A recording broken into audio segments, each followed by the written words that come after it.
That's a hot take. Swinging around American flag, because that's what America's supposed to be. It's supposed to look like permanently chill. The insurance commercial has a fat ass, but like no personality. Yeah, I feel like sitting here and listening to this. No, god damn it. Isaac, New Noise is not the first fucking refused album. Rip Isaac a new one today. Do you know what I mean? Like...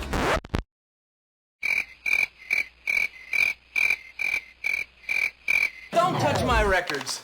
Ever.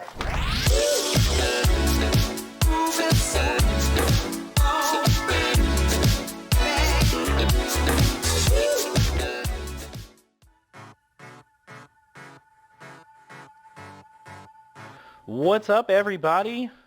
Hopefully Hello. Oh, nope. Hang on. Almost there. I don't know. You don't know. Well, let me... There we are.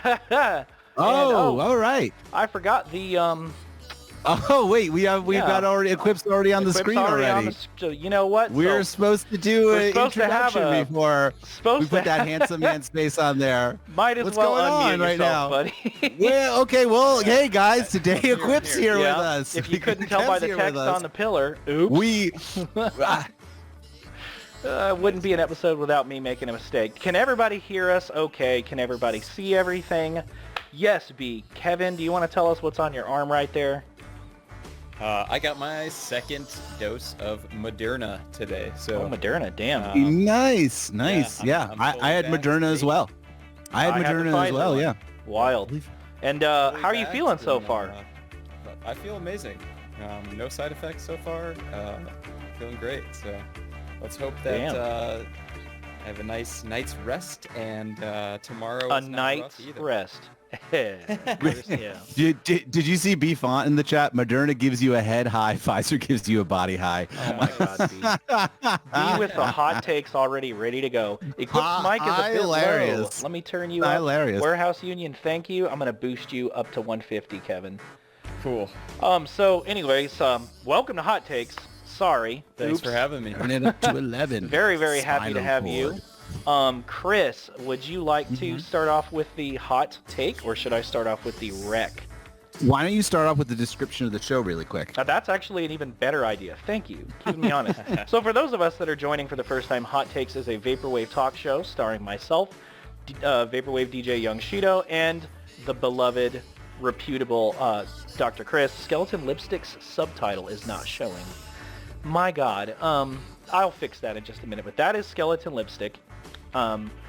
We have guests on. We have a very, very active chat. We like to talk about strong opinions. We like to share interesting takes on things. We are not afraid of debates, arguments, or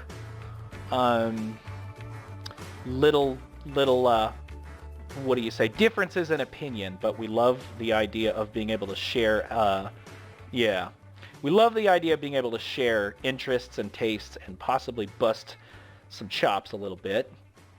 All in the So that's pursuit of all in the pursuit of truth, and truth is different for every single person. So anyway, good description. Should we start? Yeah, let's do that. Yeah, I'm still trying to figure out how to put the Skeleton Lipstick text back up here, but let's see here. But yeah, so I guess I will start off with there we go.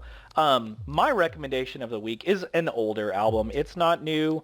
Sorry, ouch, sue me. But have you guys heard Shoji's album? The one that he released on Business Casual? It is very good. Of course. It is called See You When I Do. Howard, if you're in the chat, say... Not Howard, Harold. I'm just batting 1,000 today, guys. Harold, if you're in the chat, say hello.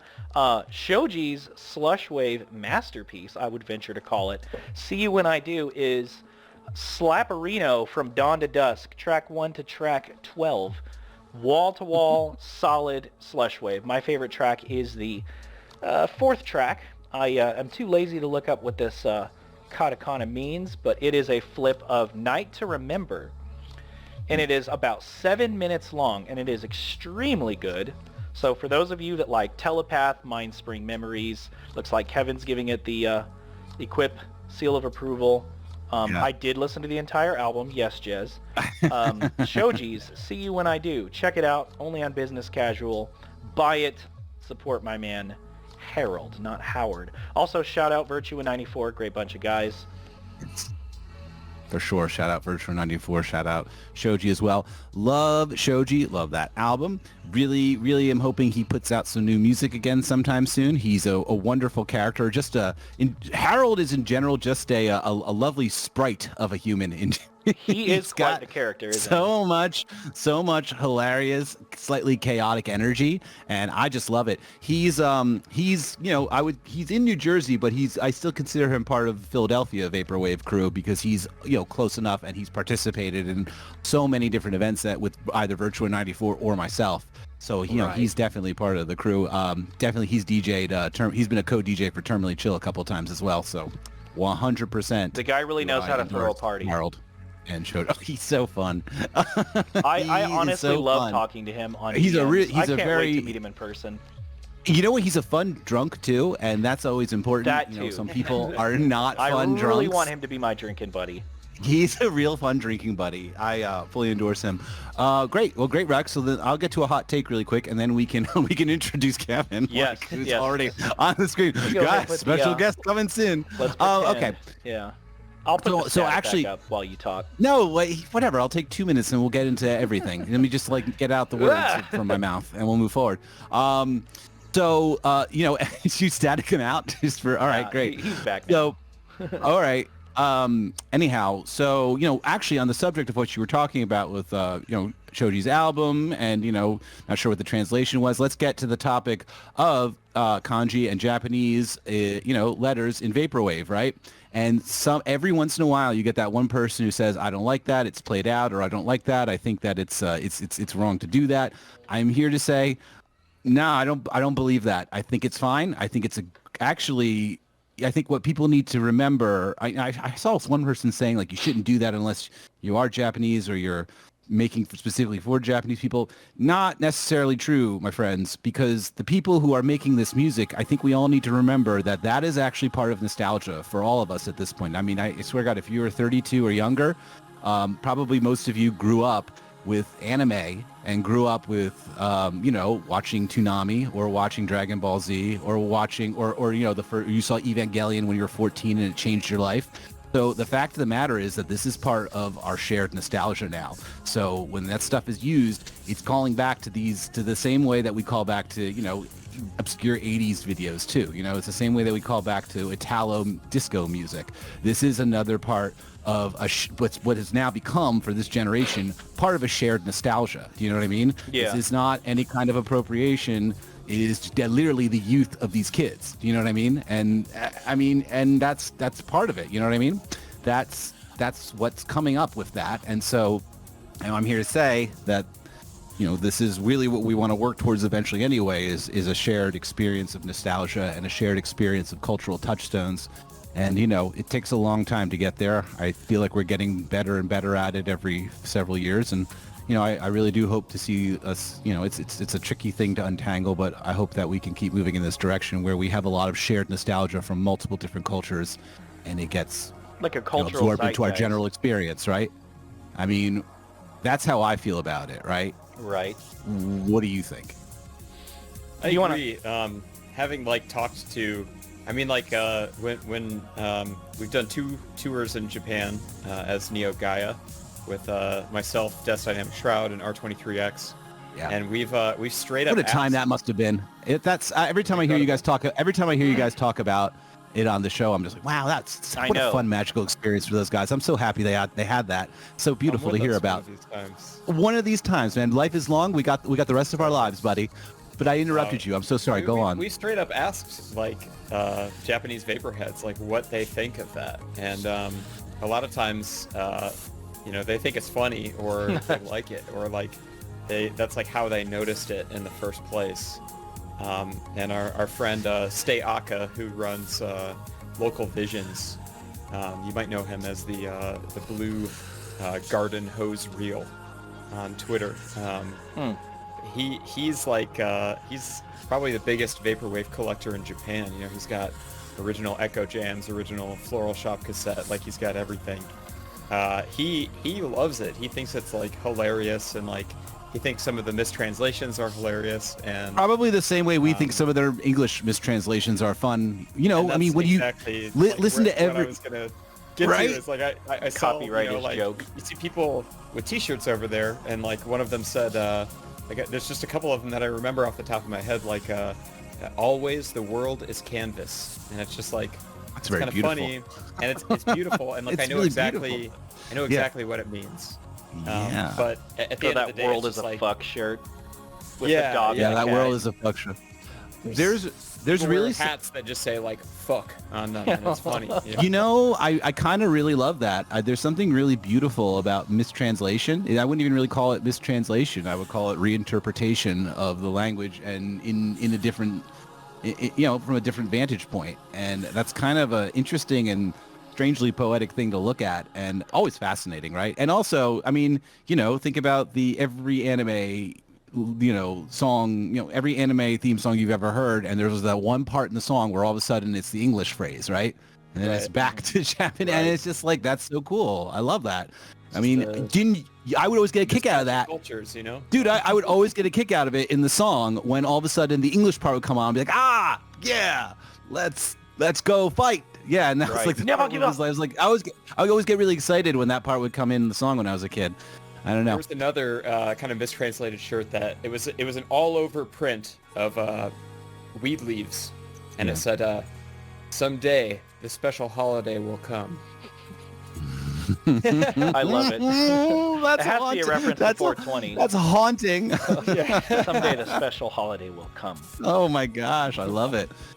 I love it. I love recontextualization, not appropriation, but recontextualization in a way that almost like divorces everything from some sort of human culture and then puts it into this weird vortex spectrum of unreality. You know what I mean? I like playing in unreality, and sometimes, you know, I like having a wide palette to do. Or like to do that with. misremembered things. Misremembered things is good too. I like Yeah. that. You know, We're all that's- animals. is that another mistranslation? No. Right.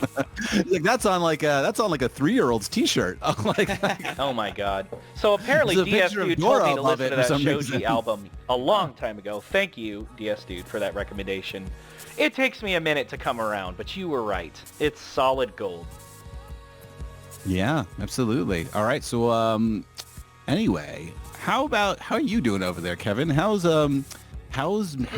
coming up with I love the Nameless Dreamers work that Thank you you. put out recently, and that was such a really fun live stream performance you guys did recently. Oh, with yeah. It was a really interestingly well thought out and well constructed like concept, and you know, it was really fun to move through the RPG and everything that was involved in that. What made you? I mean, you know, it seems like a really totally seems like both you guys like to put that together and to put together that project.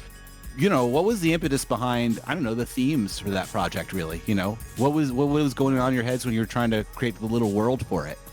Mark and I have been, he's somebody that like, I knew of him online, and He's great. I'm going back to the beginning here. We're going to Go back for it. to Please Let's do. do it. Let's hear the whole Let's tale. go back to the beginning. Yeah. We were both on Dream Catalog at the time, and I had yet to meet any of my label mates in person. And I was on Twitter one night, and he was tweeting that he was in Chicago and going to Logan Arcade, which is like about 1.5 miles from me. And I tweeted him, and I was like, "Hey, like, you know, we're both on Dream Catalog. We both kind of make video game music. Like, do you want to meet up?" And he was like, "Yeah, sure." And so I rode my bike over there and just kind of instantly connected with Mark. And you know, I was like, "Hey, you want to like try to collab on something? I think that'd be really cool." So we've been kind of working on stuff since 2017. Yeah. And we started a Dropbox folder. We've been trading stuff back and forth. And it's been a little slow moving, but we have a full length album done. Wow. Yeah. Oh man. Released, 4 Making of the music tracks so far. That's awesome. But yeah, I don't I think mean, that's I don't think it's unreasonable that you've taken a little while to come together on putting a full-length album together with somebody else. I think that people really need to remember, like, making music is hard. It's really hard work. Sometimes people are like, well, how come you didn't put an album out yet? Well, how come you didn't do this yet? I'm like, I don't know, man, because it's my fucking artistic statement when I do that. Well, Right. Like, I don't know, for me at least, I'm like, well, every time I put something out, I have to think about, well, what does this mean in the overall the overall statement that I've been making with my music, or the overall statement I'm making with myself as an artist, beyond everything I do. And like, what, like, I know a lot of people really put stuff out quick and then move on to the next thing. And it's not, and I'm like, oh man, I can't, it's hard. I really think a lot about what I do. And I don't think it's unreasonable. We like established right away. It's like when you meet somebody new and it's like, what are you looking for in this? But we both established right away, like, we're both busy dudes. We both have our own projects. Oh, and life in general, too. Like, we'll agree to do this on the condition that it's just like there's no deadlines and it's just on our own terms, and there's going to be like a good idea. Kind of like no rules or like rushing to get things done or like any added stress. It's just going to be totally natural. And we've now come to the point where we're probably going to order the LPs sometime. You're not going to do the cylinders again? How'd you even get those made? That's crazy. I really want to know that whole story. I just want to know about the cylinders, man. So when I worked at Reckless Records downtown in Chicago, I worked there for like 6 years. Nice. One of the regular customers that came in around like 2011 did EVP recordings, like ghost recordings and shit. Oh, that's yeah. wild. I messed around with that when I was a kid. He was like, he was always like on the phone when he came in. I kind of thought he was a dick because he was just like kind of like self-important and like always like on some business shit and like, he's like, oh, they wrote about me in the new Wire magazine, and he'd like show it to me at the counter and stuff. But like, do you just bring that with you everywhere you go? Yeah, exactly. Like one day he started talking to me. He's like, oh yeah, like you can sell any music on any format. We sold out a wax cylinder a couple months ago, and I was like, what? And like instantly I was just like, I want to do that. And so I've been like thinking about it for years, and then I finally looked it up on Discogs. I found the release, and then I like started looking in the credits. I was like, oh, this is manufactured by this guy Duncan, who lives in the UK. He runs a company called Vulcan Cylinders. So I just hit him up, and I was like, hey, how much is it going to cost? And the answer was extremely expensive. And Mark and I were just like, well, do you want to do this and like, barely make any money, but we'll do it just to do it? And he was like, yes. Hey, so, there you go. We did it. We did the first run at a loss, and we're recouping from the pre-orders for the second run. So like this cost like with Keith's art, and like the master mold costs like 400 euros to make, and like each individual cylinder costs another like 20 euros each after that. Then like international shipping. The dude shipped them to the wrong address. I had to like oh no! Oh, that's terrifying. Oh no! You had to ride your bike looking for these wax cylinders? Yeah, we've been Oh through my god! a lot of peaks and valleys. I would say so. Peaks and valleys. People have somebody just posted the first video of it like playing on their machine, which was like, super gratifying to like see it. Oh yeah, I saw that. EXE MP3 says, who's gonna drop one on live television? I mean, that's the thing too. Right. That YouTube video where the guy's like, I think I've said this before, and I'll say it again. Once it's just like everything that you described that went into the process of creating this recording, and including the art, including the selection of the medium to present it on, and including the collaboration between you and Mark. That's all like, it's infused with a lot of artistic energy. The whole thing is infused with a lot of what you guys think and create, and everybody who comes together to make it.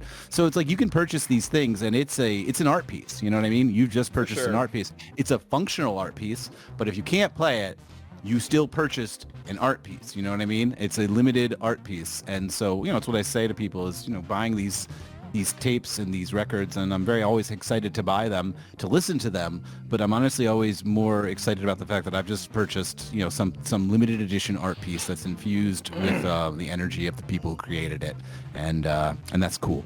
And Almost that's why. like all of Mark and I's releases, like the 12-inch that we did, the floppy disk, and the wax cylinder, like we're making these like kind of like weird format stuff. I'm kind of amazed you haven't gotten on the GBA cartridge yet. Yeah, like we had talked about doing that, and then God, I forgot his name. Did them recently. Ming Curry, I think. Ming Curry. Yeah, Ming Curry. And Oh, you talking about the Game Boy cartridge? Yeah. Oh yeah, I'm on that. I have a collaboration song with him on that awesome. thing. That's So cool. you know, there's like a little Game Boy Advance cartridge, and he has like the visual like album on the cartridge as well, so you can play it on the Game Boy. I love and, that. yeah, I contributed some vocals to a song, "The Lighthouse," on that album. That's awesome. Yeah, innovative dead formats are always a win. It's the most vaporwave thing ever, man. Yeah, I mean that's kind of like a cornerstone of the genre, right? It's like I remember like a short period of time in the late 2000s when a couple people were flirting with the flash drive release. Like I want to say one Mars Volta album was on a flash drive. And I was like, oh, this is kind of novel. All right, I wonder if it'll sell. It was priced a little higher than the CD counterpart or whatever. For sure. Predictably, I mean, I don't think it did sell. Chris, do you remember when they were putting out albums for a short while on flash drives in the late 2000s? Yeah. For sure. Yeah, that was like. Oh my God, they said Nameless Dreamers on Hit Clips win.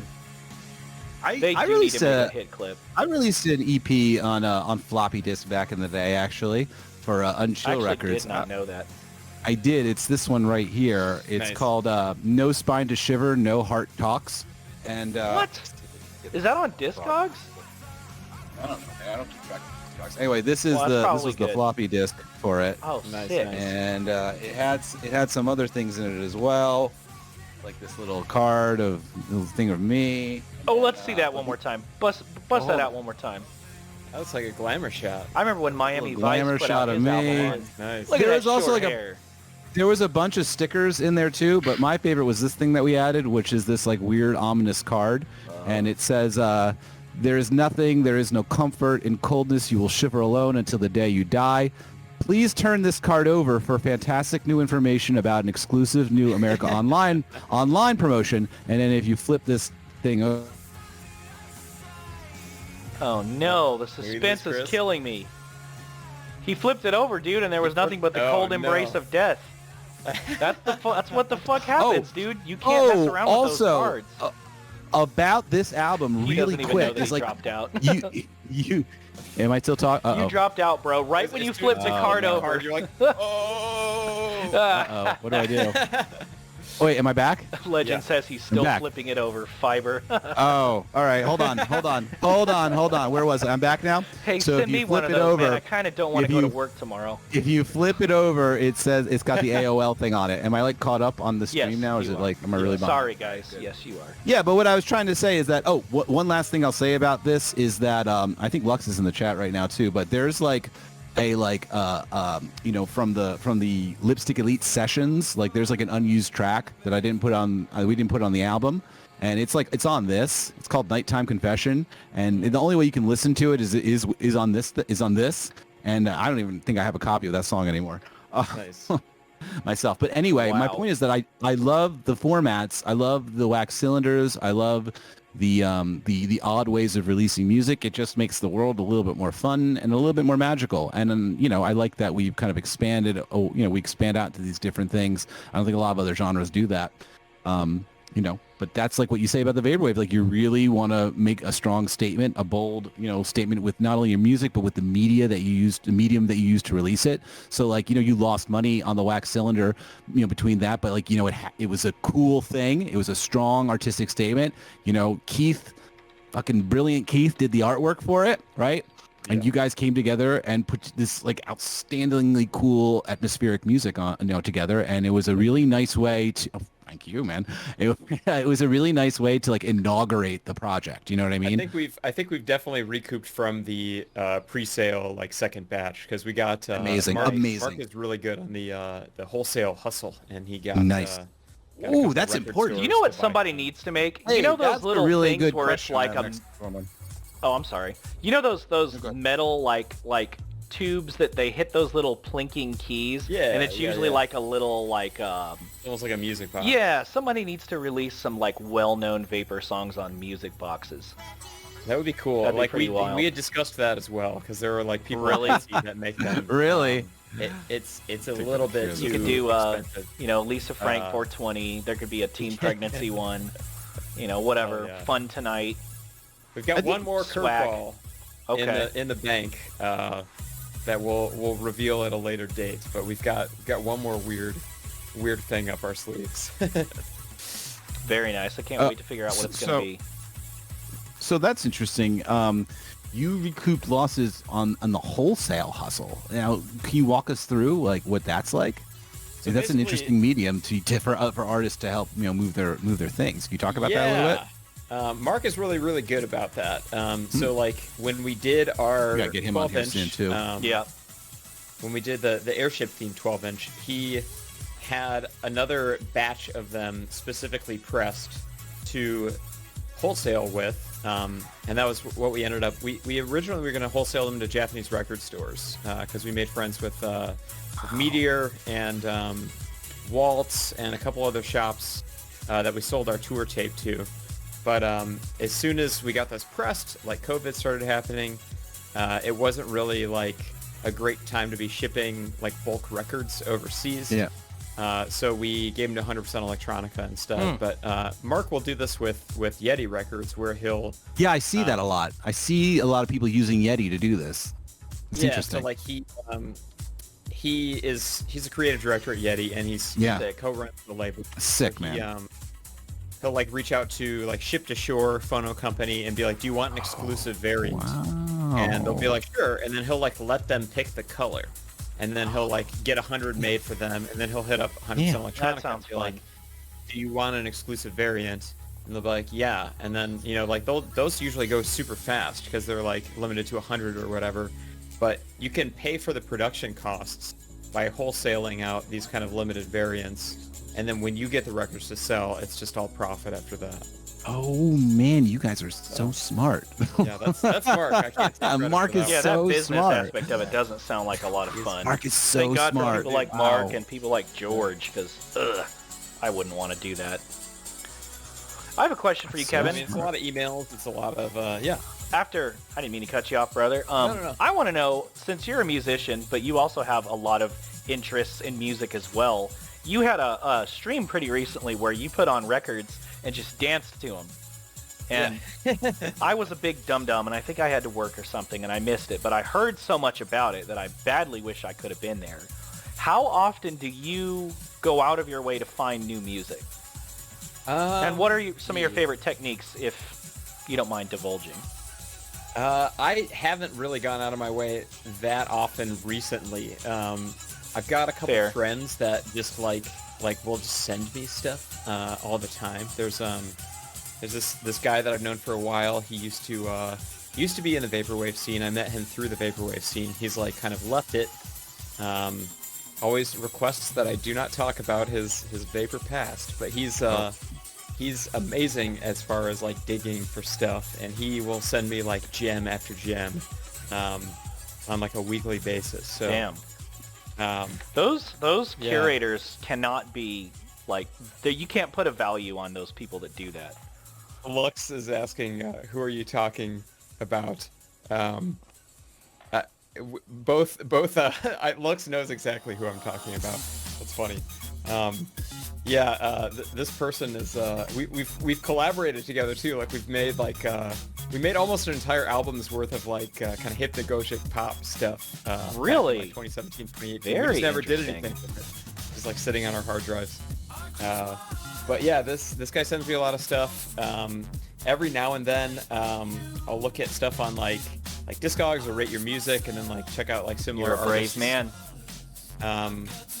Like a lot of times when I'm making stuff, like I made a mixtape under the alias Bullet Heaven for my Bandcamp fan club. That's a and sick it's, name. So Bullet Heaven. it's all like Y2K, like 1999 to like 2003 era, like shmup video games. Like Ikaruga, Raiden, Dodonpachi, and stuff. Like all these games have these incredible like euphoric, uplifting trance, high BPM music, and I got so into this stuff that I literally just downloaded like every single soundtrack that I could find, and this like led me to a lot of stuff too. So I started amassing that stuff on my hard drive. When I did a new Gaia album, which is like one of my earlier vaporwave aliases, I was looking for new stuff to sample from that, and like I'll look at stuff that I sampled in the past, and then like look at like session players on those albums, and then I'll like try to find their like solo albums, or like try to find out stuff that they worked on. Yeah. Oh, wild! You kind of went down the rabbit hole. Similar in tone. Yeah. So I'll go on these like kind of rabbit holes sometimes. Every now and then, like I'll leave Spotify on when I'm like doing the dishes or whatever, and like it'll end the album that I'm on and autoplay something else. And like every now and then, it's just like super that sick. autoplay sometimes works really well. Yeah, for sure. Mist wants to know, do you know about Overclocked Remix? Yeah. Overclocked Remix is kind of just like that's a staple. A lot of the people are internet, bringing that up. And I definitely want to know what shmup means. Shmup is short for shoot 'em up. But yeah, or as Will Wade like, says, shoot guy, don't die. Yeah, You're a real one. It's more like like a vertically scrolling thing, right? So you've got like your ship at the bottom, and then like waves of enemies are coming in from the top, and there's just, like bullets everywhere, and you're dodging around, and it's the Japanese term for it is a danmaku, which is like literally like means barrage. Oh, wild! So yeah, it started with stuff like Space Invaders and like Galaga and stuff. Yeah, and then it just got like progressively more and more intense and in your face. And I'm a fan of the like really, really intense ones where it's like, the screen is just filled with these like blossoming patterns of bullets, and it's really reflex based. And it doesn't mean that I'm good at them. I just like I appreciate the art of the game and the art of the a lot of these crazy shmup players will try to do a 1cc, which is a 1 credit clear, where they'll try to, without dying at all. Exactly, and there's just like a very specific art to that like form of memorization of like getting through an entire game with like perfectly. It's a very Japanese thing too. Oh, like, dude, having gone to some of the arcades there, it's just like you'll see like I watched this like old lady sit down, like it's like takes her hat off, just like so very diligently like puts one coin in, and then I just like watched her like smoke like just like fucking 7 levels in a row like without getting hit, and I'm just like, oh my god, like sitting here staring. I'm like, this is like a part of somebody's routine. It's like, oh, I'm gonna go down to the arcade and like 1cc Dodonpachi this weekend. It's that's fascinating. That's fascinating that that's like part of the routine is like, I'm gonna do this and go on with my day. Maybe I'll stop off at the grocery store on my way home, but this is part of the routine. And it's really interesting the different things that touch people, you know what I mean, like give people peace at that, you know what I mean. Kevin, R23X has a very long and specific question for you. I don't know if you saw it. Oh my gosh, I did see that one earlier. Not catching up. Oh man, let me just read it. He says, it's a little bit long back, right? I found it. He says, what kind of minimum watts do I need for a PSU in gaming PC build that will work in mini ITX tower that will power RTX 2060, and then if I upgrade to 3060 will also work for that? 800 watts, Mark. 800. Oh, 800 watts. man. You heard it on Hot Takes, guys. 800 watts. Oh, wow. Thanks for the follow, by the way, Mr. Jeep. You didn't even have to think about that. Jesus. Wow. It's nice for future proofing. Mr. Jeep knows about computer parts. He'll agree with me there. Maybe an 850. Why not? Why not go 850? Why not? There's a little room for budge there. Jesus. I need you to come over and help me out because this rig cannot handle a Google voice call. Damn.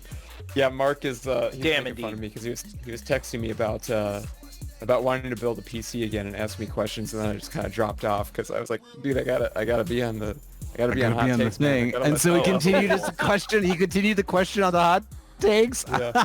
I have a hot gotcha. take question. I'll meet you there. Oh, okay. Can you think of, or not? Can you think of? How important do you think album artwork is, considering you guys, you consistently nail it with album artwork? And do you want to give us an example of some really bad album artwork? This is an excellent question that I feel very passionately about. Nice. I think that the album artwork is the most important part of an album or an album release, more important than the music. Wow. More important than the music? Yes. How could that be? How could the artwork be more important than the music? Elaborate. I do want to hear you elaborate. People are going to click on it. Even though a lot of people That's how people are going to click on it. You can't hear it before you hear it, but you can see it before you hear it, and that immediately will start to turn the gears in your head about if you're going to be open to enjoying it. If the cover appeals to you and the music does not, then you still have a probability of liking the cover enough to keep it on your computer to listen to it over and over again until you like the music. I agree with you 100% about that part. I don't think I could go as far as what you just said, sir, and say that the artwork is more important than the music on the music album. I mean, I agree with you. I see the artwork. Important artwork, good artwork will prime the person to have to enjoy the album more, right? Yeah. But I've seen some pretty cool artwork on some pretty bad albums before, though. It's true. There's a lot of bad albums with really good artwork, and there's a lot of really good albums with bad artwork. Exactly. I mean, I still played Mega Man 2. So, for example, I remember the first time. All right, so I remember seeing the cover art for Rihanna's album Anti. And I looked at that album cover and I was like, whoa, this is going to be some cool music because this is a pretty cool album cover. And it's not a very good album. It's not a good Rihanna album at all. It's pretty bad. There's some good songs on it. Like Needed Me is a really dope song, right? Needed Me is a great song, but there's the majority of that album is pretty bad, but it's a really fucking cool album. And I will say the cool album cover, Kev, that did get me coming back to that album pretty frequently. I would go back to it come on, this is I'm primed for it, a really cool sort of edgy album looking at this artwork. And but it wasn't strong enough. Hey, what about those there's a name for it. What about that trend? I'm sorry, go ahead, Chris. No, all I was going to say was that the good album art cover was not enough to compensate for the music I didn't enjoy. But the music I enjoy is good enough usually to compensate for bad album art. There's a lot of really stupid cover art for stuff from the 70s and some from the 80s too, and it's a lot of tacky stuff. And that whole era of hip hop that doesn't quite hold up. There's a studio that would do hip hop album covers, and they all looked super put together in Photoshop. I think you know what I'm talking about, but I don't remember. No Limit Records? Is it No Limit? In real knows what it's called.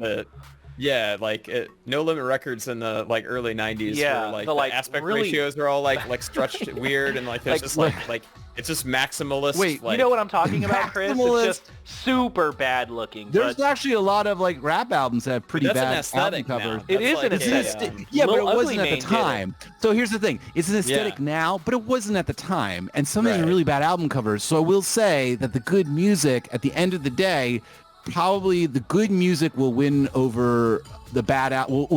The album will still be good. It will still get a fan base eventually, maybe not as quickly as if it had good album artwork. It'll compensate, but there's no good artwork at the end of the day that can really compensate for a bad album, but there's good music that can compensate for a bad album. So you know what I'm saying? For sure, for sure. That's where I'm totally with you about you gotta people should really, really care about the album art cover, the art that goes along with their art, right? Because you want, if you're proud of your music and you really think it's good music, then you know what, man, fucking spend the time to find the right artist to work with to get it down the way you like it. Don't the first impression of your album. Man. Make sure it complements. And first impressions are everything. Mm-hmm.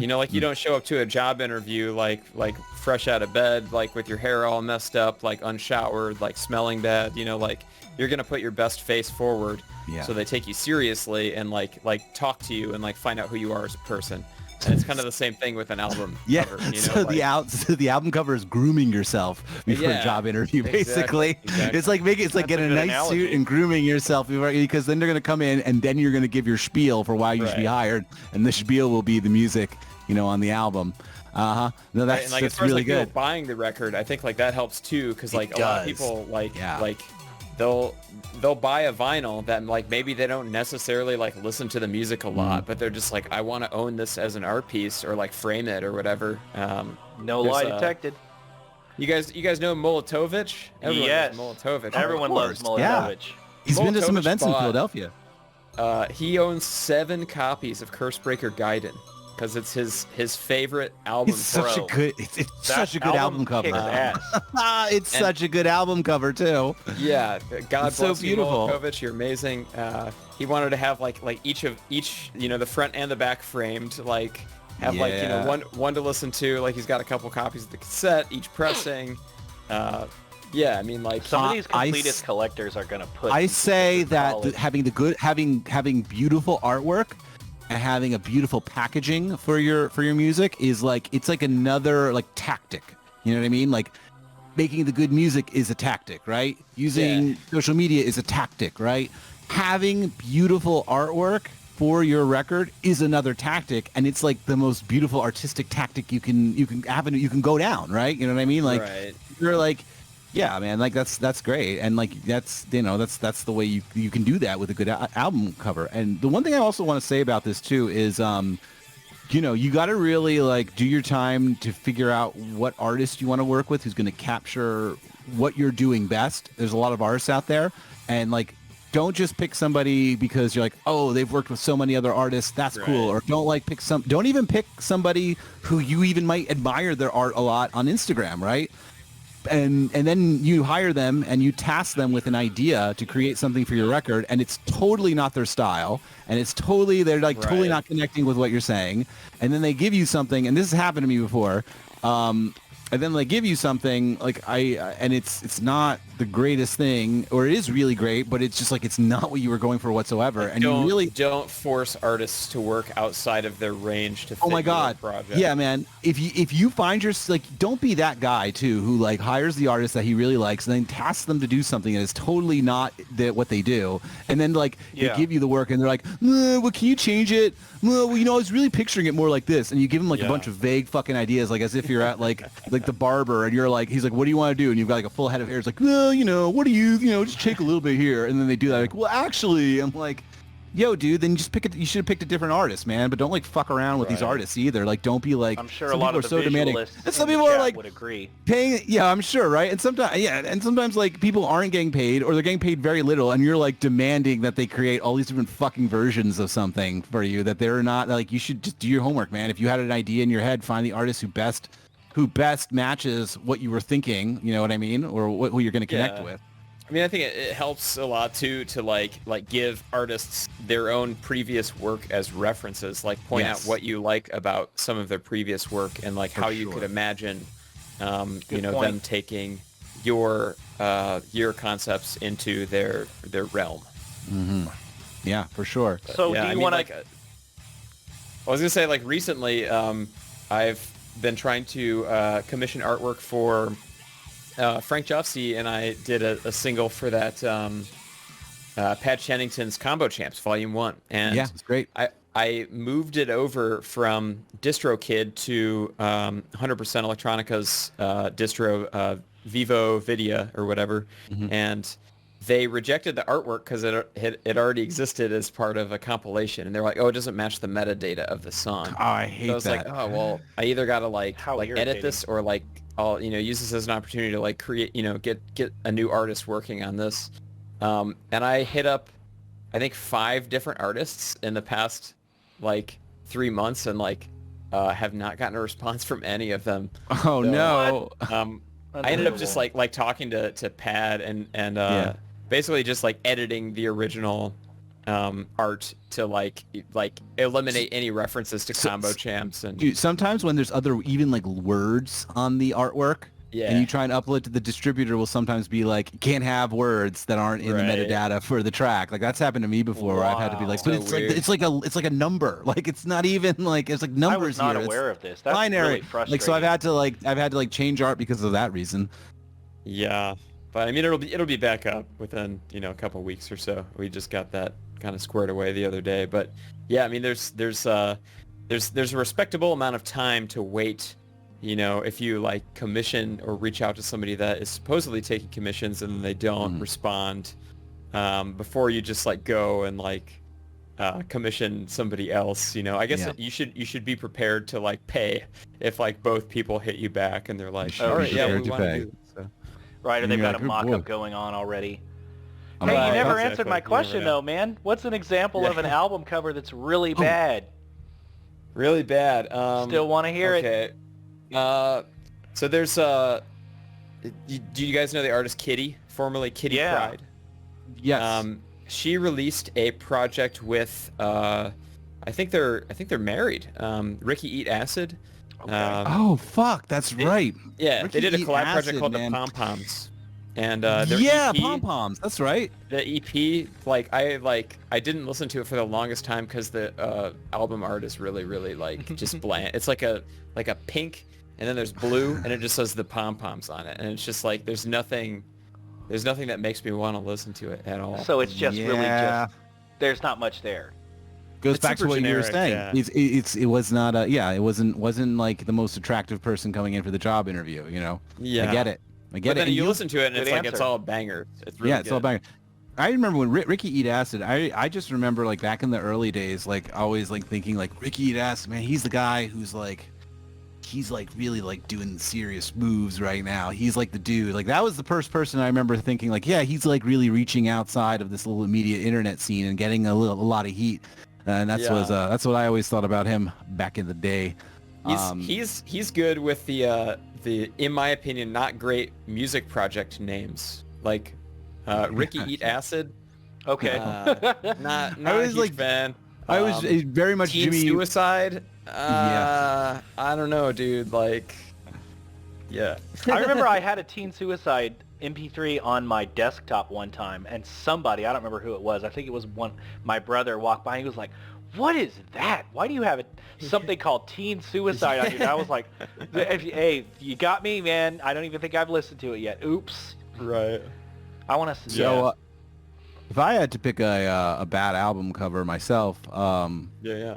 I mean, I would say like I remember one of the worst album covers I ever saw was that like album cover for the Yeah Yeah Yeahs album Mosquito. Did you ever look at this album cover? Yeah. It looks like a really bad Garbage Pail Kid. It looks like a really bad Garbage Pails Kid card. Like like not a that good one. It's really bad, and it was just so shocking and jarring because like they had, I think the previous album right before that was like It's Blitz, which is like a really good album cover where like the It's egg the egg, getting right? crushed. Yeah, and I that was was like, a good that's one. a cool one. And then like they followed up with like the most garish, tacky looking thing that I've Yeah. ever seen. And I think Not a big that's fan like of when that. that's what made it even more difficult to look at, I think, was how good the last album cover was before that. But anyway, Chumbawamba, what- somebody we- said. Chumbawamba. Yeah. No, You ever get knocked down and then Mosquito get one is up very again? reminiscent of that. I sure. I will DJ this or back before the quarantine happened. I used to once in a while DJ this 90s alternative dance party called Six Underground for telling this me about that. company. Right, yeah, this company. It's fun party, man. It's really fun too because like during the early hour, like nobody's there 9 o'clock, right? So during the early hours, like when you play like some of the slower grunge music, right? That's like when you get into like when you play Soundgarden and Alice in Chains and all this music, and then people start coming in, and then you like start like moving it up to slightly more dancier anthemic music. That's like when you like, oh, you're in, like they come in during your slow grunge period, so then you put on like No Excuses by Alice in Chains because it's a little bit more upbeat. Then you move into the Breeders, and then all of a sudden it's Chumbawamba time, 12:30, right? Yeah, Drop damn. Chumbawamba. Everybody dances, everybody sings, Tough and you hit cover. them with spider webs after that by No Doubt, and they're like, wow. And then when they can't take any more, you put on New Radicals. You got the music in you, and that's how you DJ a 90s alternative dance party. Sounds like But Chumbawamba, that's like once Chumbawamba comes on, that's like to initiate this part of the party, you know?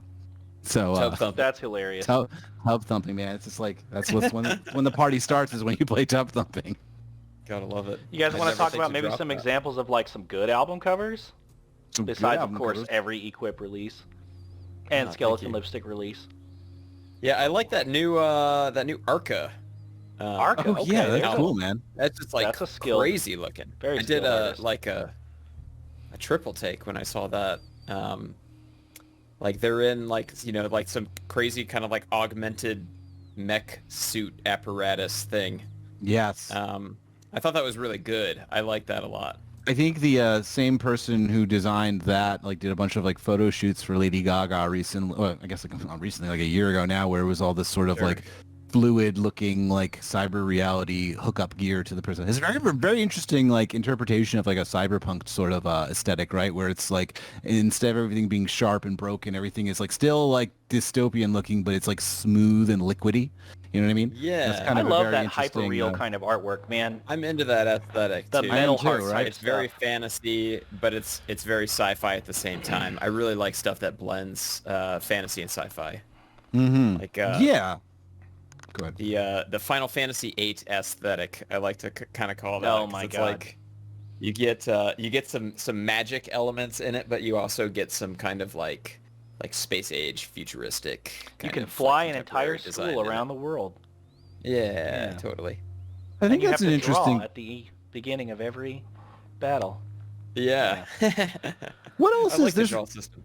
Is there like a lot in popular in like in non-video game media that is like a really good blending of science fiction and fantasy like in general? Is that like that feels relatively like untapped in a lot Grimes of is films? kind of on that tip.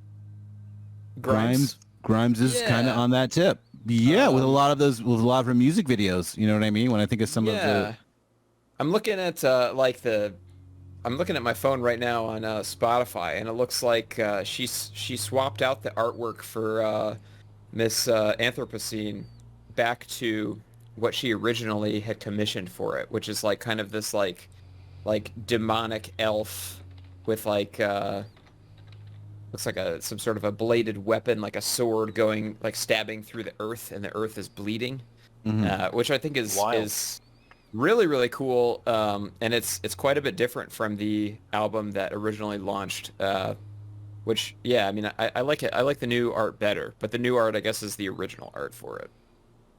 So that's cool. I can't hate on Grimes as much as everybody likes to. I think Grimes is cool. Yeah, Chillwave Kittens posted Oh. a status about Grimes not long ago, and those comments were rough. Yeah. So I'm gonna cool to hate I'm Grimes, right? I know, right? So like, here's the thing. Here's what I'm going to say about Grimes. I'm going to go. One of my first experiences with Grimes, music that is to say, was that I remember like being in like 2011 maybe or 2000. Probably it was like 2011, I think. And I remember hearing the song Vanessa by Grimes. You know, the one. Hey, hey, go away. You know that song? Yeah. Now, I remember listening to that song and thinking like what was really intriguing about that song was that it's the same sort of chords throughout the entire song, right? But there is about like 5 different vocal melodies in that song, and like there's like, well, I've been like, if you listen, there's like 5 different vocal melodies that she works through and intertwines over it. And I remember being like, fucking love this. That's so fucking cool right there. That's interesting songwriting, right? That's interesting songwriting right there, because I'm a big fan of a good melody, right? A good catchy melody, something that sticks with you. And that song is just like 5 of them interweaved all over each other. And so kudos to fucking Grimes. So I'm not sure if people were saying bad things, yes or no, whatever, criticize whatever the fuck you want about her. I don't care. That song's dope. That's great, man. She's cool. So when she I still wants to, can't she's a pretty believe cool she had a songwriter. split EP with Chris Deone. Oh yeah, I forgot about That's that. wild. EP rules. That guy's I really, work really was like that one. really amazing. It's so crazy that she is now married to Elon Musk, and I don't think he's even making music anymore. He is. Is he still doing the music for keyboards thing? He just dropped, like, he's like into like Goa trance right now. That does We've, not surprise me at all. He is a He fascinating followed me on character. Twitter like a couple of years ago, and like I had like this kind of like shock moment where like I was like, is What? that's Dayon that's followed the me? real like Dion? And then like I like clicked on it, and then like I hit him up, and I was like, yo, like I'm a huge fan of your work, and he's like, Oh, that's awesome. He's And then extremely skilled. we started like a casual friendship since then. Wow. And I got him to do a remix for one of the Cursebreaker songs, Nocturne Catacombs. But we kind of stay in touch, and he's always just like working on new stuff. Looks like he's using like some sort of a tracker type program now, and if you follow him on Twitter, he's like getting really into Goa trance, which is interesting because I'm also like really into trance right now, and like I'm like, checking out like the plugins that he's using, and like all these cool like gated ARP synths, and like he was in that that SPF 420 stream not too long ago, and he did a lot of that beautiful piano work that he had done in music for keyboards, and then he ended it with Alkiyama, and I about lost my shit. Oh man, I did not catch that. Oh man, I'm gonna miss that. Man, it was good. I didn't know about this either. Dude, wow. his LP is a solid start to finish. The one that's just called LP. Yeah, I love that one. Yeah, I actually bought that on Discogs. Hell yeah, you have good taste, sir. When we dropped that Nocturne Catacombs remix, because I was like, wow, I actually don't own any physical media by him, and that double LP, like somebody sold that to me for like $8 or something. Unbelievable. What the hell? Wow. Yeah, super cool. Love that one. Guys, somebody in the chat asked a really good question. I didn't mean to cut you off, Kevin. I'm sorry. Somebody wanted... Quiz asked, I think it was Quiz. Oh, sorry if I'm not saying the right person. They want all three of us to name an album that captures precisely how the album sounds from the album art. Cocteau Twins, Heaven or Las Vegas? Absolutely. An amazing album, by the way. God, I love Heaven or Las Vegas. Yeah, that's the first one that popped into my mind. Chris, are you frozen or are you thinking?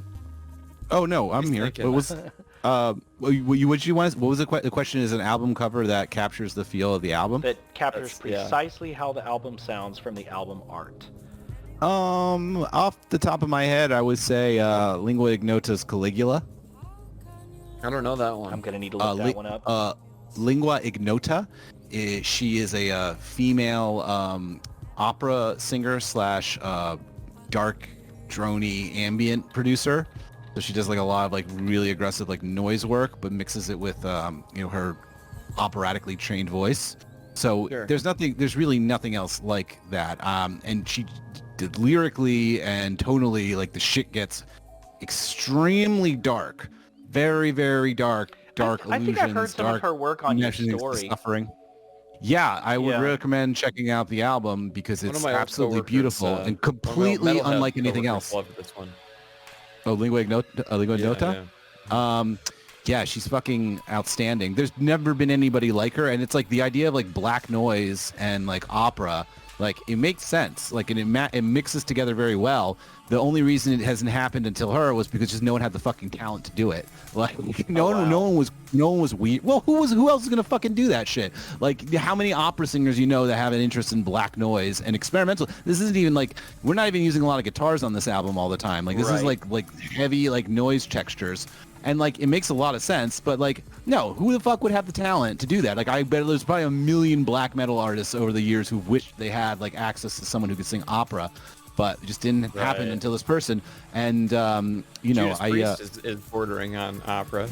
Yeah, Judas Priest is bordering. Okay, all right. I'm gonna have to go with either 2814's Birth of a New Day, or the Ozcop album Overgrowth.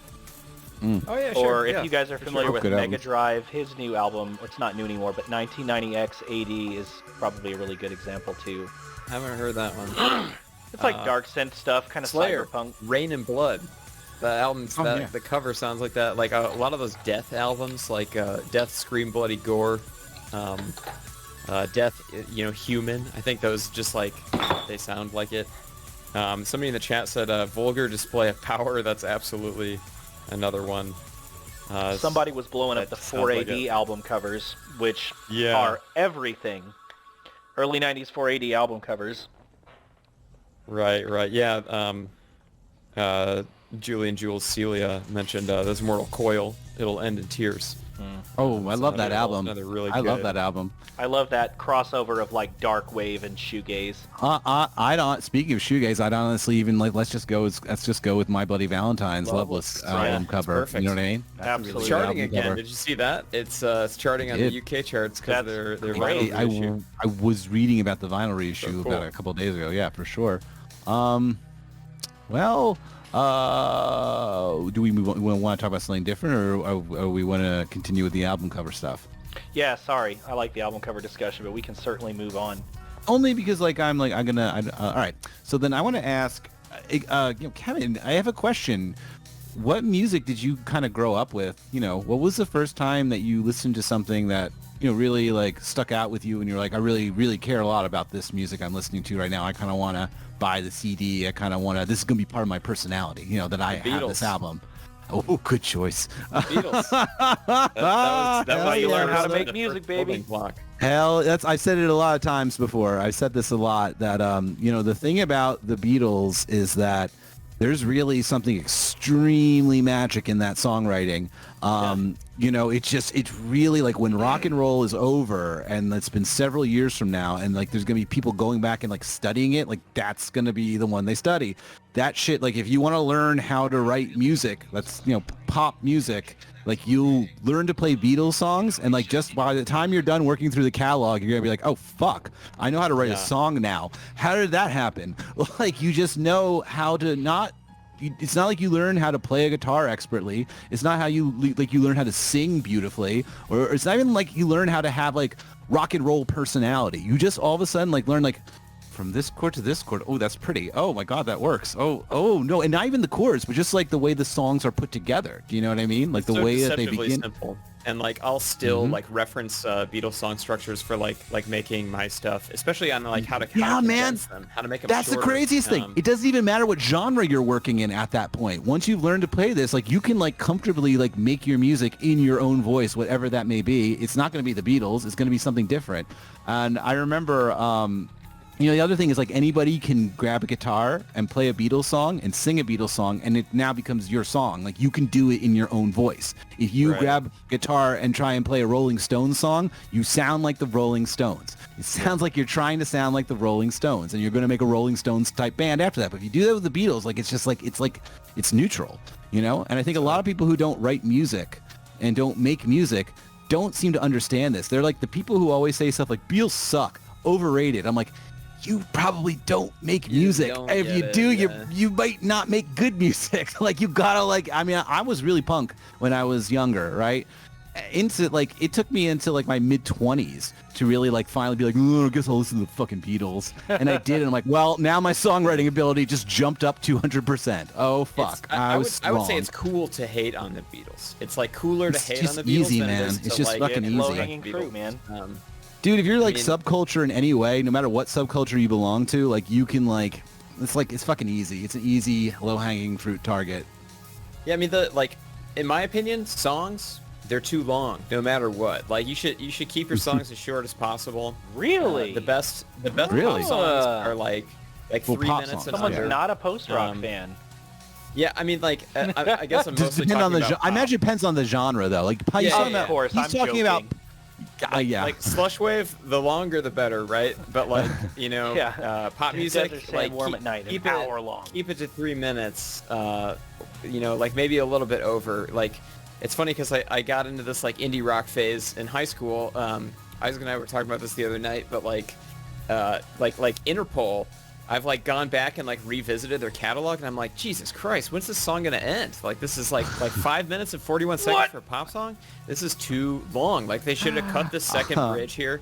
They should have like cut the chorus short by like you didn't really need to go the full 16 bars, did you? You said what you needed to say in 12. So just drop that last 4 bars. It doesn't matter if it's like I perfectly bet you love like, Echo lined Jam up. when they came out. But Just go right back into the verse, like if But yeah, it's not, if you're not delivering anything in those last 4 bars. So in regards to Interpol, I will say that like obstacle number 1 is like a perfectly structured song. Oh my God, a that great whole song. album is amazing. It has a really good, because you know And then what's when the like guitar with goes, that album.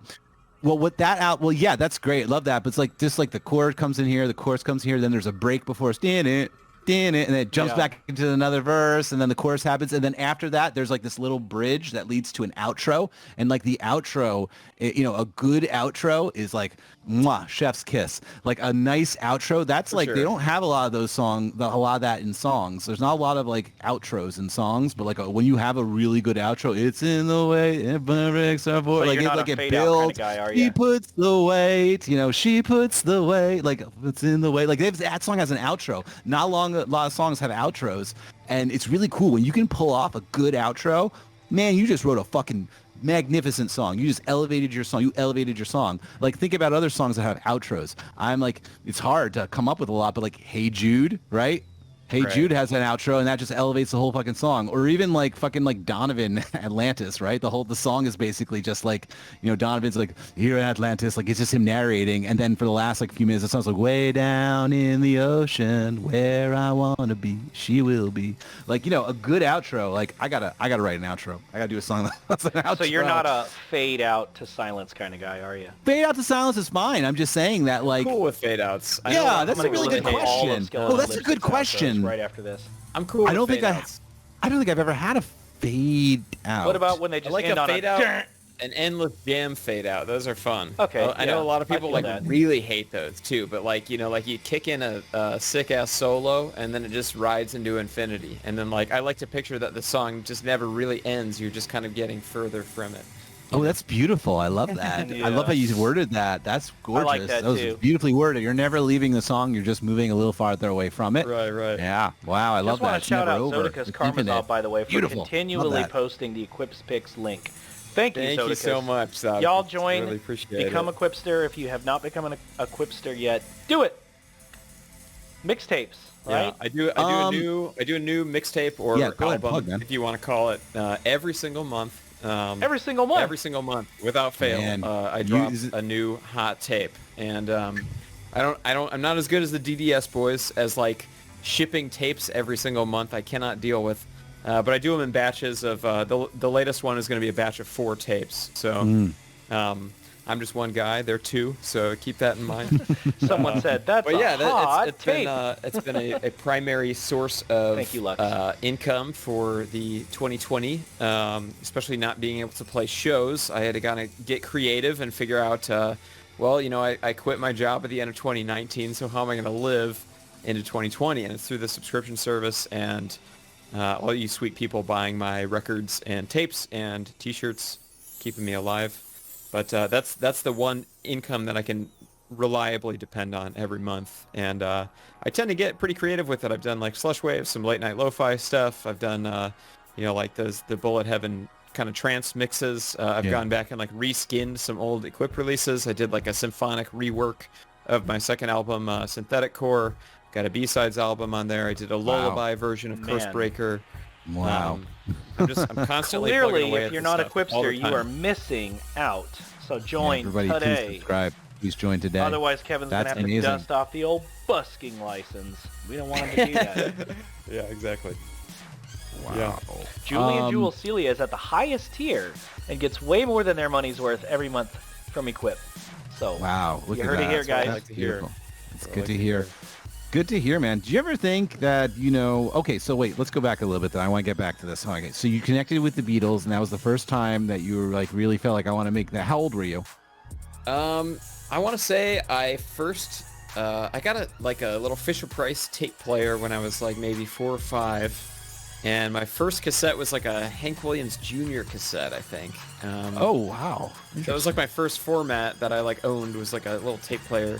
And I remember my dad playing Sgt. Pepper's or something, and then discovering that he had like a little nook of like CDs, and then I would listen to his Beatles CDs because that was just like what I knew I liked. And he had vinyl too, and then he had a tape deck, so I would like, he would like give me blank tapes and let me tape his records and CDs and stuff. And then I started going to the public library and like filling in the holes in my Beatles collection. So this would have been wow. like childhood, like age 4 to like I don't know, maybe like 10 or 11, just like kind of nonstop. What happens to after the Beatles. What happens at 10 and 11? When do you get like introduced to something that isn't exactly your parents' music anymore, but now becomes your discovery? Right. Do you know what I mean? buy your own Yeah. CD. Or What was tape. that? So I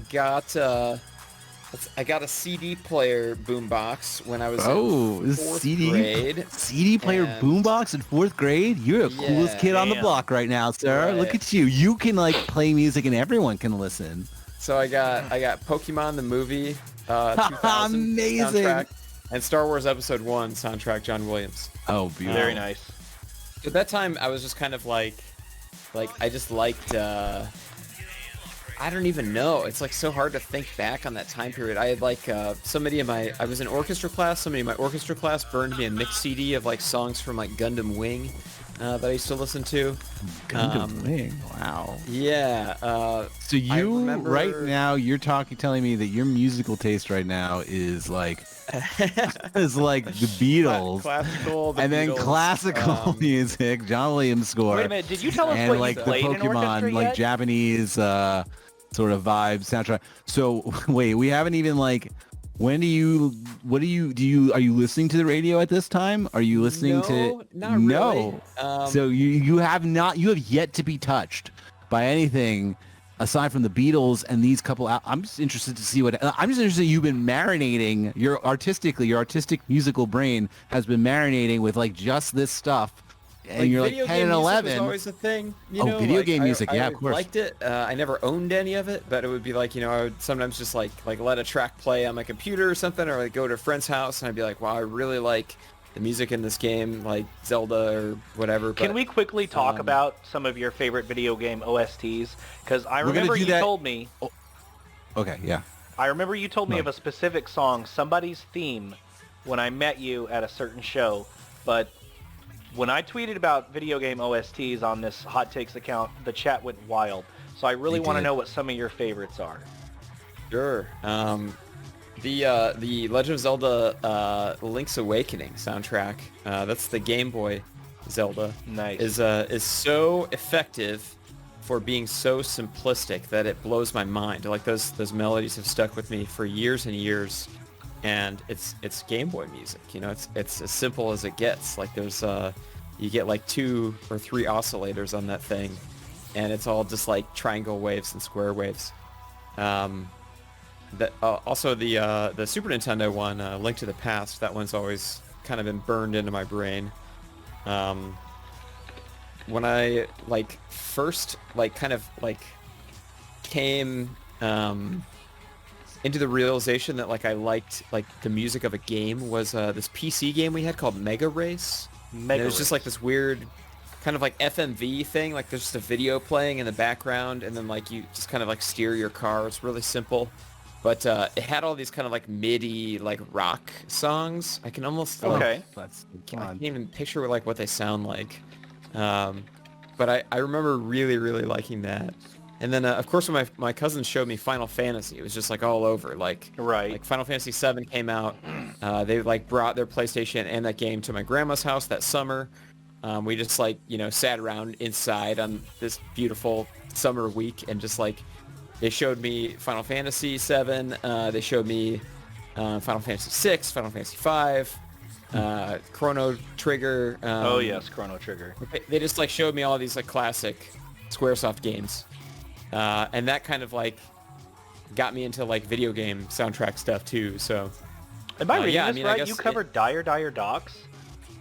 yeah, That's great. The, Equip 64. That's a Track. keeper right there. Do you remember the first time you ever watched the intro video for Final Fantasy VIII with the Phythos Lusek song?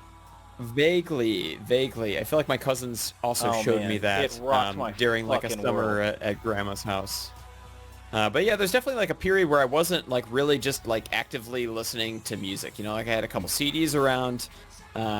Every now and then something would pop up. But the next kind of major stage in my musical evolution was I got Coldplay Parachutes on CD when I was I think it had just came out. I was like Coldplay, 13 solid. or 14. So like probably was like 2001, 2002, I think is when it came out. Sometime around then, maybe. Yeah. Or I was the wanna record say I before was that? in- Is Parachutes the one?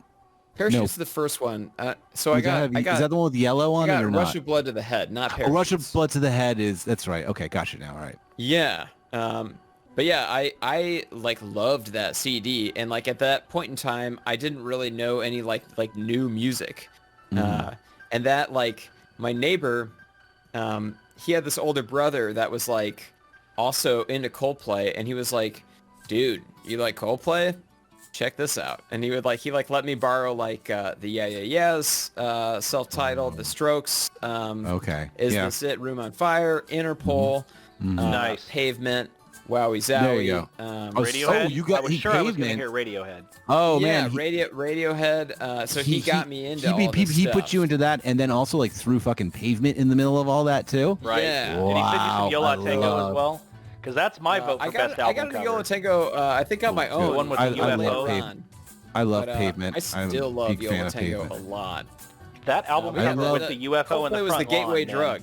That's amazing. That sort of period of like indie rock music in the early 90s, I remember even at the time, people weren't even really calling this indie rock at the time. They were actually terming it like, so there was alternative music, right? Yeah. And Right. alternative Alternative music, rock. obvious, but there was like an idea of what alternative meant. And alternative meant like, Nirvana, meant Alice in Chains, meant even like Blur, meant even like Radiohead, meant even all this stuff, right? But then there was like this like collection of artists which you would also call alternative, but like you could tell that there was a different vibe going on here that was maybe not exactly what else was going on, and they were calling Right. it college rock. I thought they would just call it rock, college Pacific rock. Plaza. The college rock, and Thank so you. college rock Right. would be like Yola Tango. It would be like Archers of Loaf. It would be Sure. like Oh, Pavement. Archers of Loaf, it would man. It would be like Guided by Voices. It would even probably extend up to like Dinosaur Jr. Really, you know what I mean? And like that was like that music like holds the fuck up from that time period, man. Absolutely. Modest That Mouse. music like. I That can't listen triggered to me into Modest getting, Mouse. Yeah, like, another one. Modest Mouse, Exactly. amazing live. From that time period, especially in the 90s. Yeah, that another one. Exactly. I'm sorry, you were saying, Kevin. Well, like my parents got me an iPod for I think I was like maybe a freshman in high school, and like this was like when I was burning the CDs from my neighbor, and that kind of like started the whole like just deep diving into music thing. That was like when I got into like torrents and like just like trying to fill that thing up. I want to interrupt for 1 second for a quick side point, because I see somebody in the chat saying, but also like REM, and REM might actually be maybe the most important indie rock band that ever existed ever in regards to promoting the music. So REM, let's bear in mind, starts off as like an indie rock band. They much predate the college rock bands. They much predate grunge, right? And like REM was like the first band to really break into the popular music world before alternative music was even a thing. So I want you to all remember that like a lot of bands, when they became famous, all like looked to Michael Stipe and REM as a guide of what to do next. You can read a lot of interviews with Kurt Cobain, and they're like, well, who are you like looking up to? He's like, I look up a lot to REM because they're kind of paving the way for all of us. And that's like an interesting thing. So I just want to make a side point. So I wouldn't call REM college rock in the same vein as Yola Tango, Guided by Voices, et cetera, because they predate that. You know what I mean? Like you wouldn't even had the college rock stuff without REM first. Back to your points though about the torrenting, Kevin. Oh, that was the beginning, like I was then You opened started Pandora's combing. box. Yeah, I started combing like the Pitchfork and Stereo Gum, and like looking at like older reviews, and like like started like discovering Rate Your Music, and then like just going down the rabbit hole, and that was when I was like 14, 15 or whatever, and if like I started getting into one of my friends was on a Weezer forum and got an invite to Oink's Pink Palace, which was like a private Oink torrent was tracker. Oink was a big one, man, and they shut that down at some shut it point. down. I remember, and like I just remember all the music nerds like throwing their hands in the air, being like, Right. "What the fuck?" I And remember that Oink. birthed What.cd Totally. and Waffles after Oh, I that. miss So, What like, CD so much. Oh yeah. So like I signed up for I had to like sign up for this Weezer forum and like beg this dude for an invite to Oink, and he was like, like, all right, I got one more invite left. Like, are you gonna be a good user and keep your your stuff up? So like, I took that so seriously. Like, I would go to I love that. That's great. Best Buy would sometimes beat the street date on like new indie rock CDs. Oh Yeah. wow! And, Wow, they were also, you like- really... Bro, they would sell them at a loss. They would sell them for $9.99. So like, I would like go and buy, like, Unbelievable. clap your hands, say yeah. I like, a miss day clap your before it hands, say came out. yeah. And I would rip it to FLAC, like with the like exact Child audio stars. copy, like ripping guide, and like upload it, like try to be the first person to upload it to Oink. And like Amazing. my ratio was just like insanely good on there. Bro, I got would kicked off what.cd for never seeding. Damn. Oh man, you were a good boy. No, I was not. Kevin, I love how like Kevin's like, I took that so seriously. I know, went I to love that, beat the too. street, and I was listening to Kevin say that, and I'd be like, man, this is like, if I really like, this is a dude. This dude puts in the work. Whatever you task this man with, you know, like you can be. If you have like this man in your corner and he's helping you with the project, oh boy, it's gonna get done. Like this guy, I respect that so much. Awesome, dude. That you're like, no, I've been charged with this. I would rather die than like Didn't wanna disappoint let him this down. person. You had to Yeah, upload it's a your little own. harder nowadays. Like I'm on J-Pop Usky. You guys heard of that? It's like No, a, I don't know what that afraid is. not. What is that? like a Japanese music only Fill us in. tracker, private tracker. That's really cool, man. George I would hooked me up with an invite, and Wow. my ratio is like dangerously low on there. And there was Don't a get kicked CD off, that man. I know, it's crazy. There's an artist that somebody on there's another Discord server I'm in called it's Action Button, and it's like this guy Tim Rogers. He does video game reviews. He's got his own Discord for his Patreon, and there's a music club in there. This is another source of music for me. Is Yeah, I'm loving is this. a by the way. weekly music club, and then like they do a little spinner, and then it'll pick one of the users, and then they'll post an album, and then everybody will kind of discuss it. Oh, But there's that's one fun. that It's like a record really club. yeah, love it's that. great, Yeah, and like cool. everybody gets in there and like does like a little mini review. But there's one by this guy I don't even know if I'm pronouncing it right, Sugi Uruman. I got a CD right here actually. The artist is the guy that does the JoJo Oh anime. wow! Oh wow, fun. okay. So this was one that is not on like this is not ripped anywhere online. I couldn't Are find you it anywhere. serious? You have something that Amazing. nobody can find. Look at this. No other. I bought it for 20 Unbelievable. I bet bucks Lux to can rip fucking it find and upload it. What amazing! What's so funny? What amazing like varieties of interests and tastes do like people involved in the vaporwave sphere that they have. Like I fucking love it. That's like why this we is have everybody hotcakes, is man. everybody It's is like wonderful. a wealth. Like look at Kevin. Like nobody in any other. It's on Spotify. You can get it on Spotify and you can play it on YouTube. But like That- the MP3s, the FLACs, like they don't exist. Just like Unbelievable. you know like taking time to like this is what I got recently, and like this being the purchase that you're showing off and the music that you're showing off right now, like that's so fucking cool that like this is like another thing that is important to me and is also sort of a little bit of an influence on me. And like man, this sphere of artists here in this world, like this is like the only place you find that like and like that sort of agree. like that sort of we've all eclectic been mix of interest and in taste. a lot of scenes, I'm sure, and Yeah, we right? all come from different geographical locations and different walks of life. But I mean, I feel like the vaporwave scene is the first one that I've really like connected to personally, like the most amount of like-minded people that are into cool and unique stuff and have like an open mindset about finding new stuff and listening to new stuff. Some people get so stuck in their ways in certain like scenes or areas. and- Right. That is the death of like cool right there. That is like how cool dies, is because Yeah. that what is the people who decide, who like something at a certain time, they decide that that's what cool is, and then they dig their heels in so deep, and then they never get out of it, and then the whole world passes them by all of a sudden. Do you know what I mean? Like Right. You ever see this with like some of your friends who are like a little bit older than you, For or sure. you know what I mean? Like And I'm never they're gonna like, be like that. they're like, there's like this cutoff date for some people like that I know who are like in their 30s now, or entering their mid or late 30s now, where like the last like cool thing that they liked was like Crystal Castle's second album, and Which like was very 2011. but then that's it. And then for some reason, like they never made the jump to like checking out like White Ring or whatever would follow that, right? And they never made the jump to like seeing how the internet works and the music scene that goes on the internet, right? Like they didn't, like the later millennials like sort of like just like got stuck there. And then they're like, huh? Like when you even mentioned Vaporwave, you're like, well, like Washed Out's first album or first EP, like, and I'm like, that's like. That was like 11 years ago, dude. Like that was a long time ago, man. They're not going to catch up. Well, that's the thing is they don't want to be helped. They think that what they liked was cool, and that it's like that scene on The Simpsons with Grandpa when he's talking to Homer, and he's like, "I used to be with it." Yeah, exactly. I used to be Old with man it. Yells at Then cloud.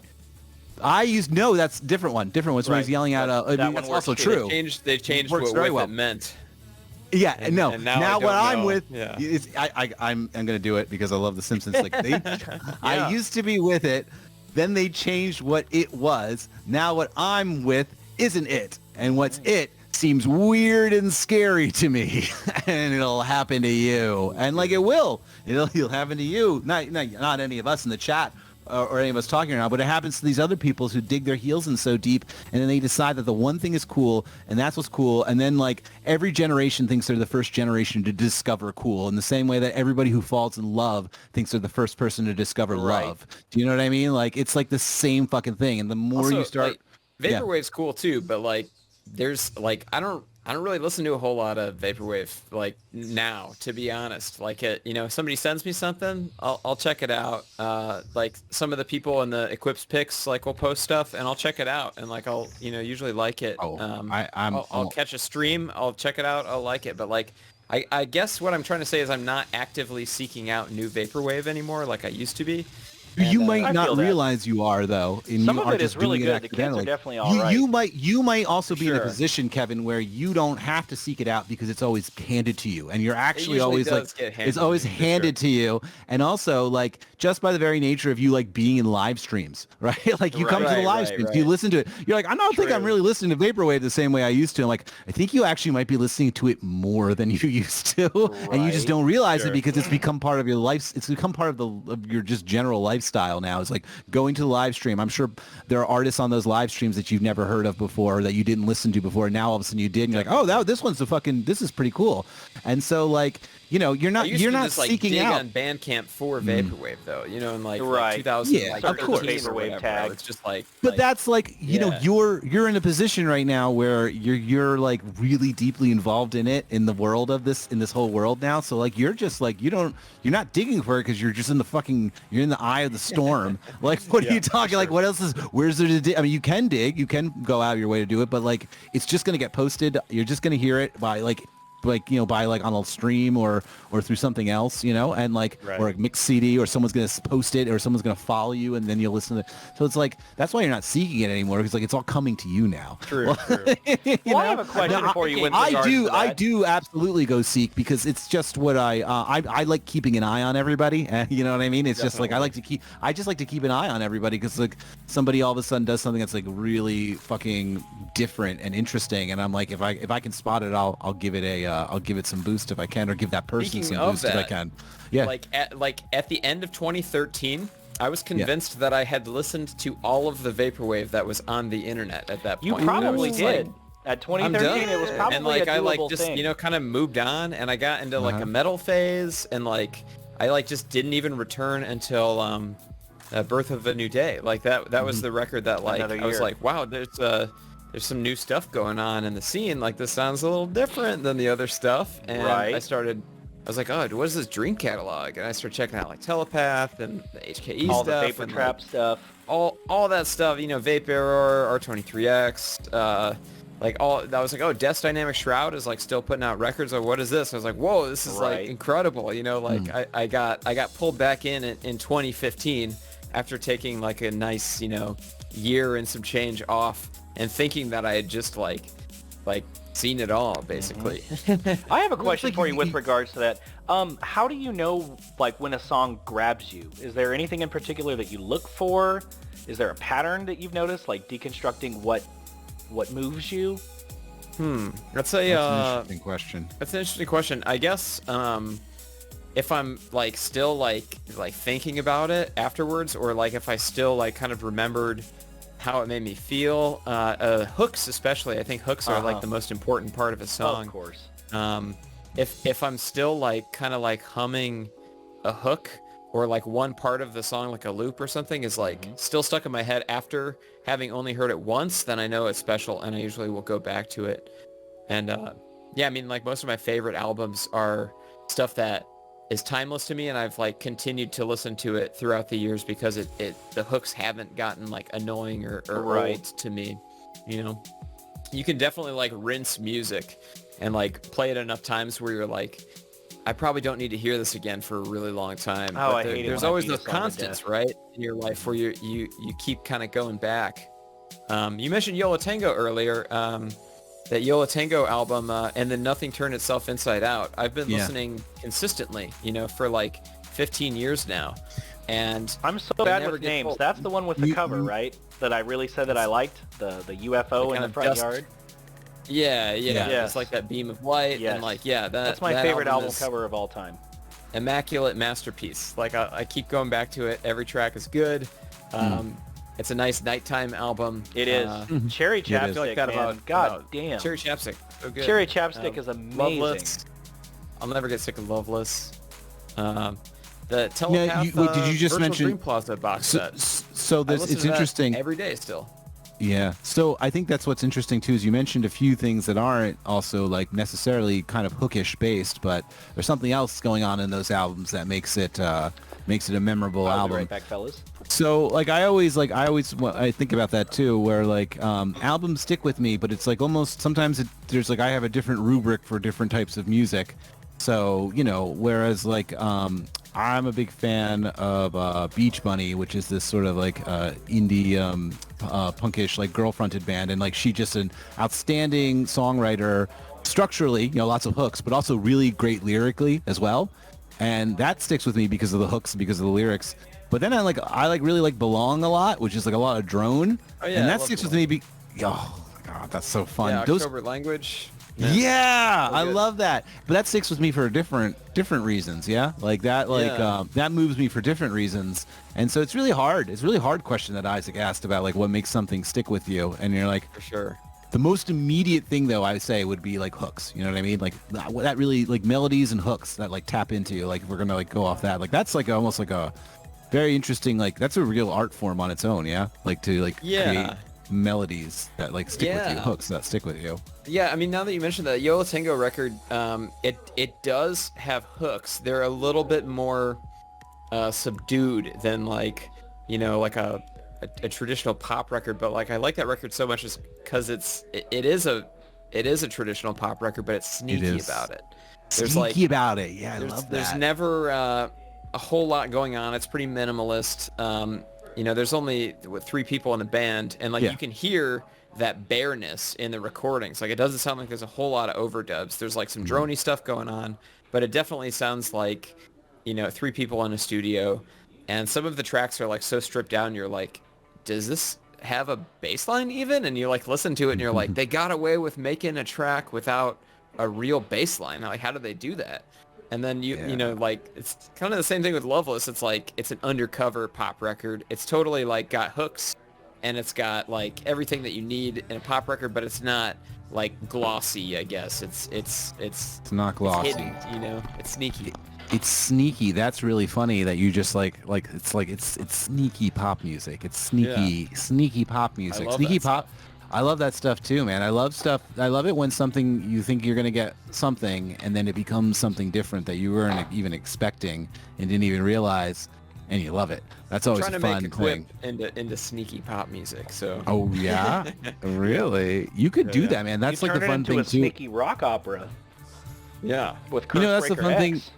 For sure. That's the fun thing about vaporwave is the idea that, you know, you can take people on a journey with your artistic growth. Do you know what I mean? Like, you don't have to be one thing forever. You can move in other directions, and it's just like lateral moves. You know what I mean? It's still you, but it's just like, now we're over here doing this little adventure, and now it's this adventure, and like you can still hear the artistic voice of the creator behind everything. It's just a different outfit. You know what I mean? Yeah, I was talking to FM Skyline about that the other day because he sent me his new record, and it's like fantastic. It's just so I can't wait amazing. to hear it. and there's just so many new like shades and colors and like all of this new stuff added to the FM formula, and it's not super like reliant on like I guess his tricks that he's used on previous releases. It sounds really new and fresh, but it also just sounds like FM Skyline. And like if I heard it, I would be able to be like, oh, that's Pete. Like it's, you know, right. It sounds like him still, and I'm like, we talked about like struggling to make new music that doesn't rely on like presets we used on previous music like as a crutch, you know, like it's fun to throw in every now and then, like here's a nod to my previous work, or like here's like a drum patch that I used. But like ultimately, as creators, you want to keep moving forward and make a new statement instead of like, you know, regurgitating what people liked about your old stuff, and like just cross your fingers that people will still accept it and like it for what it is. Yeah, I delete all presets after I use them for a song, and I start again. I've never used the same preset again. I definitely have used factory presets. You know, I'll use factory presets occasionally too, but that's all I'll make sure it never sounds the same when I start recording with it, or I try to change it. Well, you know, that's kind of an ongoing debate among music fans. I have like, I mostly use hardware synths that are kind of old, and like, I don't know, man, it's a bitch to save patches. So it's like, I'm like, let's just use it all now, and I'll just do it again. I'll do something else next. I'll figure something else out next time. But, you know, I think it's definitely helped me start, you know, always trying to make something new every time I make something. And I agree with you about what you just said about like, well, how do I do something that's a nod to the old stuff, but like doesn't rely too heavily on what I've done before? And it's not even just like synth patches, right? It's even just the way you write songs, right? It's even just like the you gotta like ante up again for the next album. That's like, make it different, make it a new energy, right? You got to go out and like live a little, and like get some, live a little. Let it hang out a little. New life experiences, get infused into the music. New life experiences. It's like, for sure. If you don't, then you're just like, you're wallowing in this. You're like not washing your sheets. You know, you're sleeping in the same bed every single night, and then like you're gonna notice like a gross dark spot where you're sleeping. Like you gotta wash those sheets. You gotta wash the sheets. It's funny, and it's like washing the sheets though is like, it's like washing your soul. You know what I mean? Like it's basically washing your.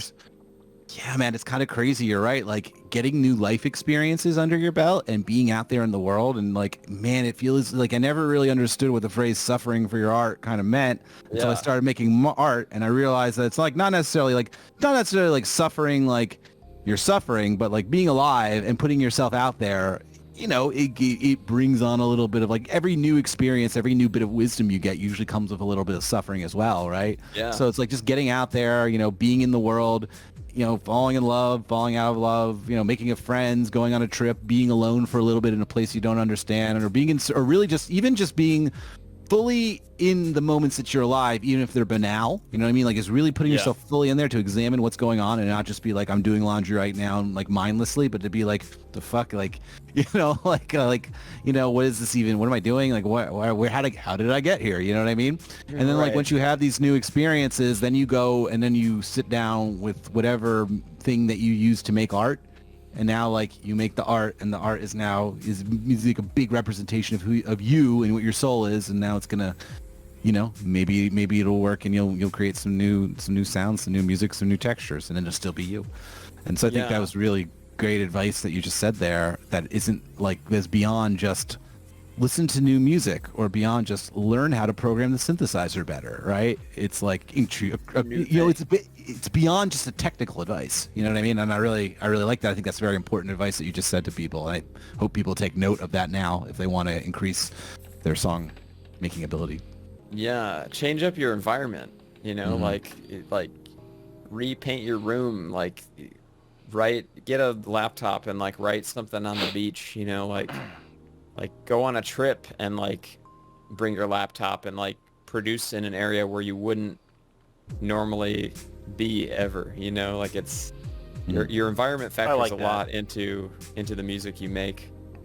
And I've tried like to get out a little bit more with my laptop and like a little MIDI keyboard, and try to write stuff in different areas and see, you know, like where it takes me. And it's always different, you know, it's a different vibe depending on where you are, you sit in your room and you're in your studio or whatever, and you're looking at the same walls that you looked at when you made your other records, and it can get to you kind of psychologically in a way.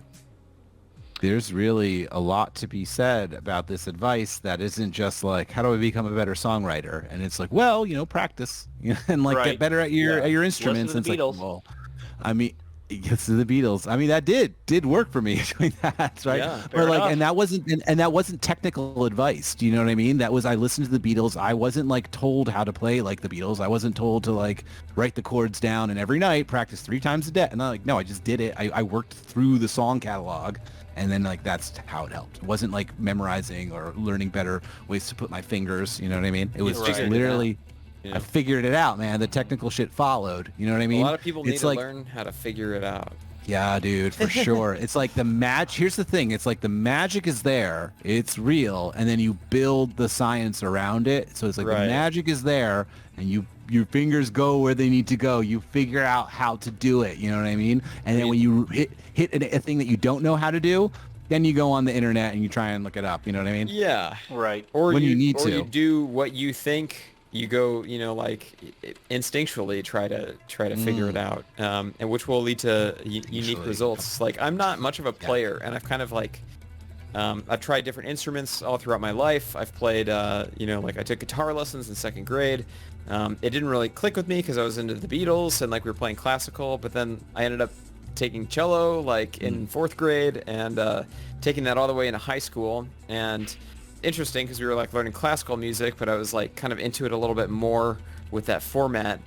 And then I've kind of like self-taught myself some more guitar after that, like in high school and like afterwards in college, a little bit of keyboard. I've tried to teach myself a little bit of drums, and like I've kind of like gathered that like I'm just not like disciplined enough to ever be great at any of those instruments. I'm like okay enough to like understand the melodic basis of them, but like I don't think that I don't think that I even want to be a virtuoso. Like I know virtuosos, and like I would almost rather just like get them and on the session or whatever. Like I like building things, and I like the songwriting process, and I like to look at other people's songs and deconstruct them and figure out why they are the way they are and try to apply my own formula to it. And I'm not a genius. I'm not like an excellent songwriter or anything, but I like to take things apart and figure out how they work so that I can try to kind of replicate it. And I think that anyone can do that. It's like as instinctual as like, I used to love playing with Legos when I grew up. Yeah. Like, you're talking to the right guy over there right now. Love Legos. Like before they had Star Wars Legos, I would like make my own X-Wings and stuff. Like just like, all right, here's how I think that they would make it if they made an official Lego set or whatever. I used to be very interested in that sort of thing too, instead of taking blocks or whatever, or taking whatever kind of tools were given to you to make something, and then just be like, well, I'm gonna come up with my own thing. Oh, there you go. Did you check out what Isaac's got down there? Was that Ice Planet? That's awesome. So Ice Planet there. Oh yeah, Ice Planet 2002, baby. I had to. Sorry, man. You spoke the word. That's it's like awesome. the opposite of a what do they call those? Safe You got word. any M-Tron? I have M-Tron. I have Blacktron 1 and 2. Oh, what else? I've got Explorians. All the good stuff. Oh yeah. Yeah, My cousins, my Final Fantasy cousins that like got me into that. Like before that, it was just Lego time all the time, and like they all day, every day. I blame them for instilling collector's disease. I have into me. every single pirate set ever made, and they are in totes right amazing. now. You know what it is, baby. So cool. This shit needs to go on Discogs. Yeah. You said an interesting thing when you said many interesting things when you were just talking, and you said there's one thing in particular that you said, one particular thing that you said about listening to the music that you like or music that is interesting to you and studying the song itself and trying to break it down and replicate it in your own way.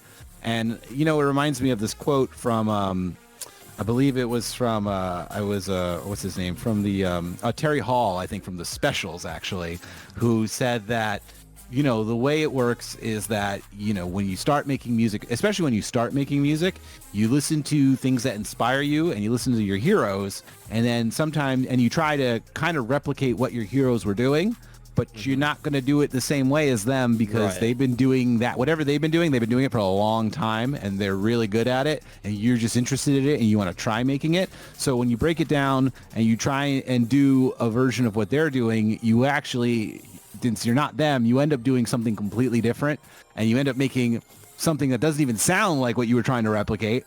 And that's how new music is made. And that's like how like new music is made. That's like how new music happens. That's how new genres happen. That's how like new music happens. That's how it works. I thought that was interesting. Yeah. I mean, like, Vaporwave started with a Black Moth Super Rainbow fan group, didn't it? I mean, I was a huge Black Moth Super Rainbow fan, a huge Tobacco fan, huge One O Tricks Point Never fan, huge fan of all these people who I'm of the opinion that Vaporwave invented itself and would have invented itself regardless of who was the first to channel it. It's just like dormant memories of pop culture that permafrosted latently exist under the ice. Yeah, for sure, man. It's just it was a really I mean, like the Echo Jam is a very egalitarian form of music. It's very much so.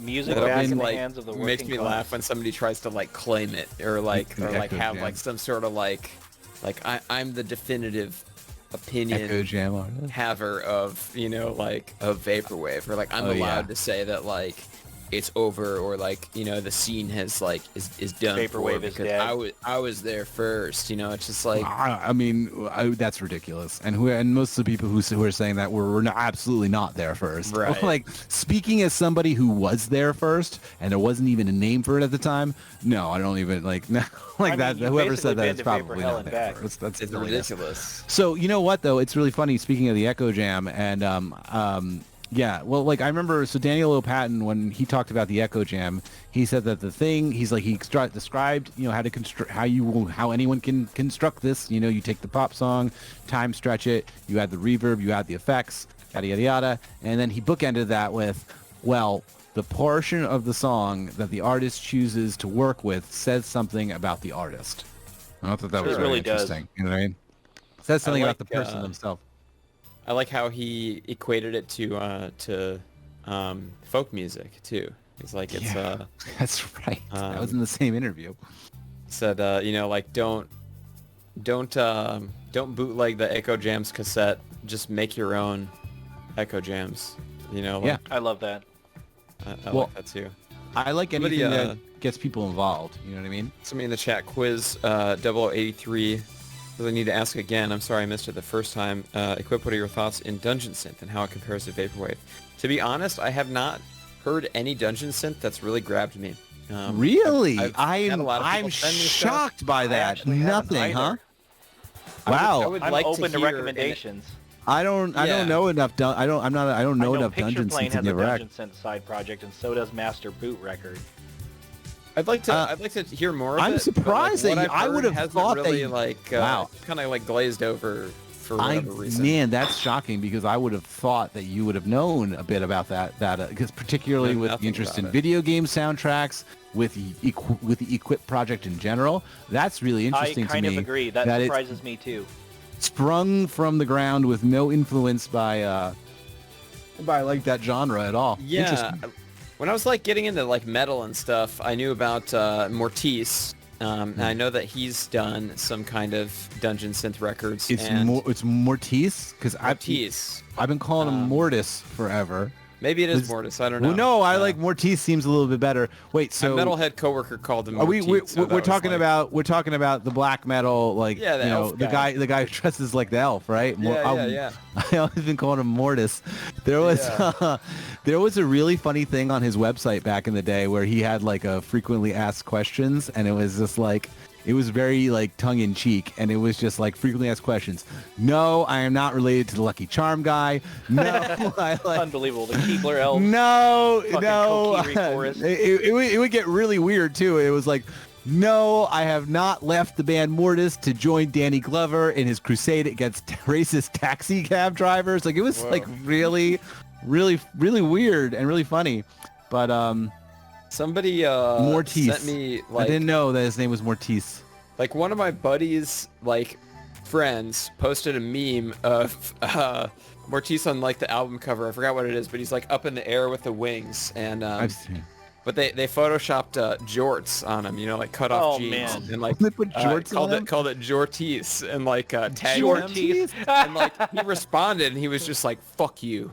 Oh, Like, it that seemed like it was like obviously really a lot of serious. sense Like, of humor. he was Maybe like, somebody. does he take himself that seriously? So Come now on, I'm that's starting funny. to think that like maybe somebody hacked his page and put that up there because maybe. that's because this was like back in like Internet 1.0 days as well. Like this Sure. is like a really janky website, and like I bet like somebody probably just because he was like he's always been a source of giggles throughout his entire That seems career. like maybe and he because takes like himself really seriously.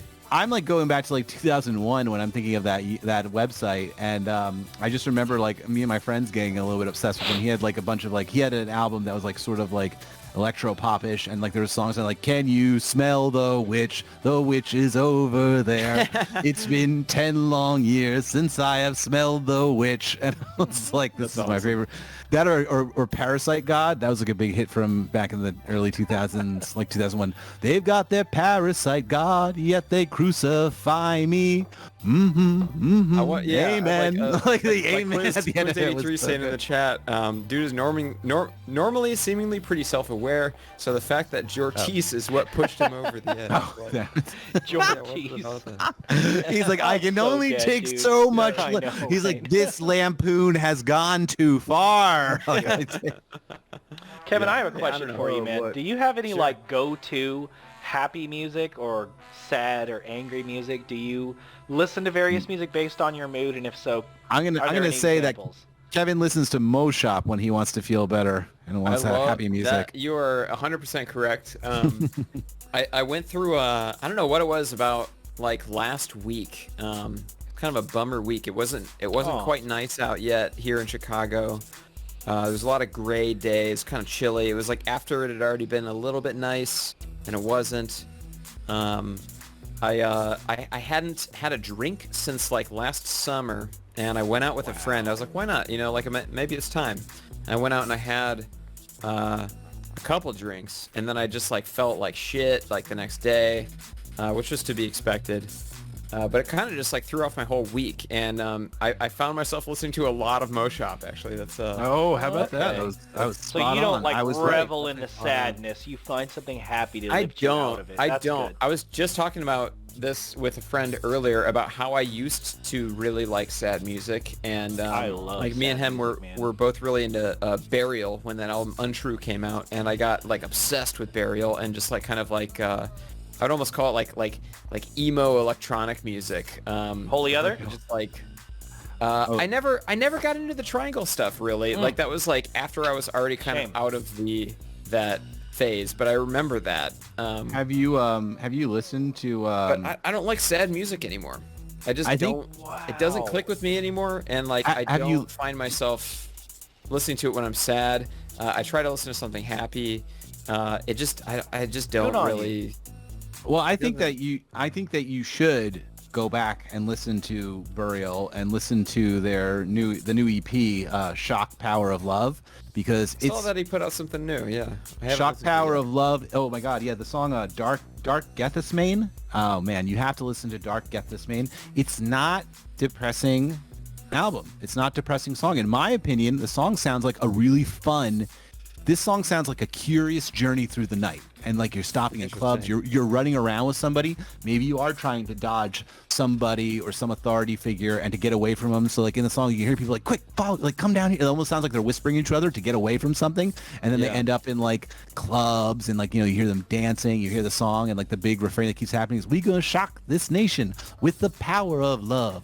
We gonna shock this nation with the." So I guess if I was gonna do a music pick this week, and it was Isaac's turn to do it, but like, yeah, Shock Power of Love EP by Burial came out at like in April 30th, like pretty recently. I just, like, a few revisited weeks his ago. stuff like last summer, and like Go I listen found to that this. Yeah, a lot go of it listen to really this. did still hold up, but like none of it really seemed as good or cohesive as like Untrue or like maybe the first two 12 inches that came out after that.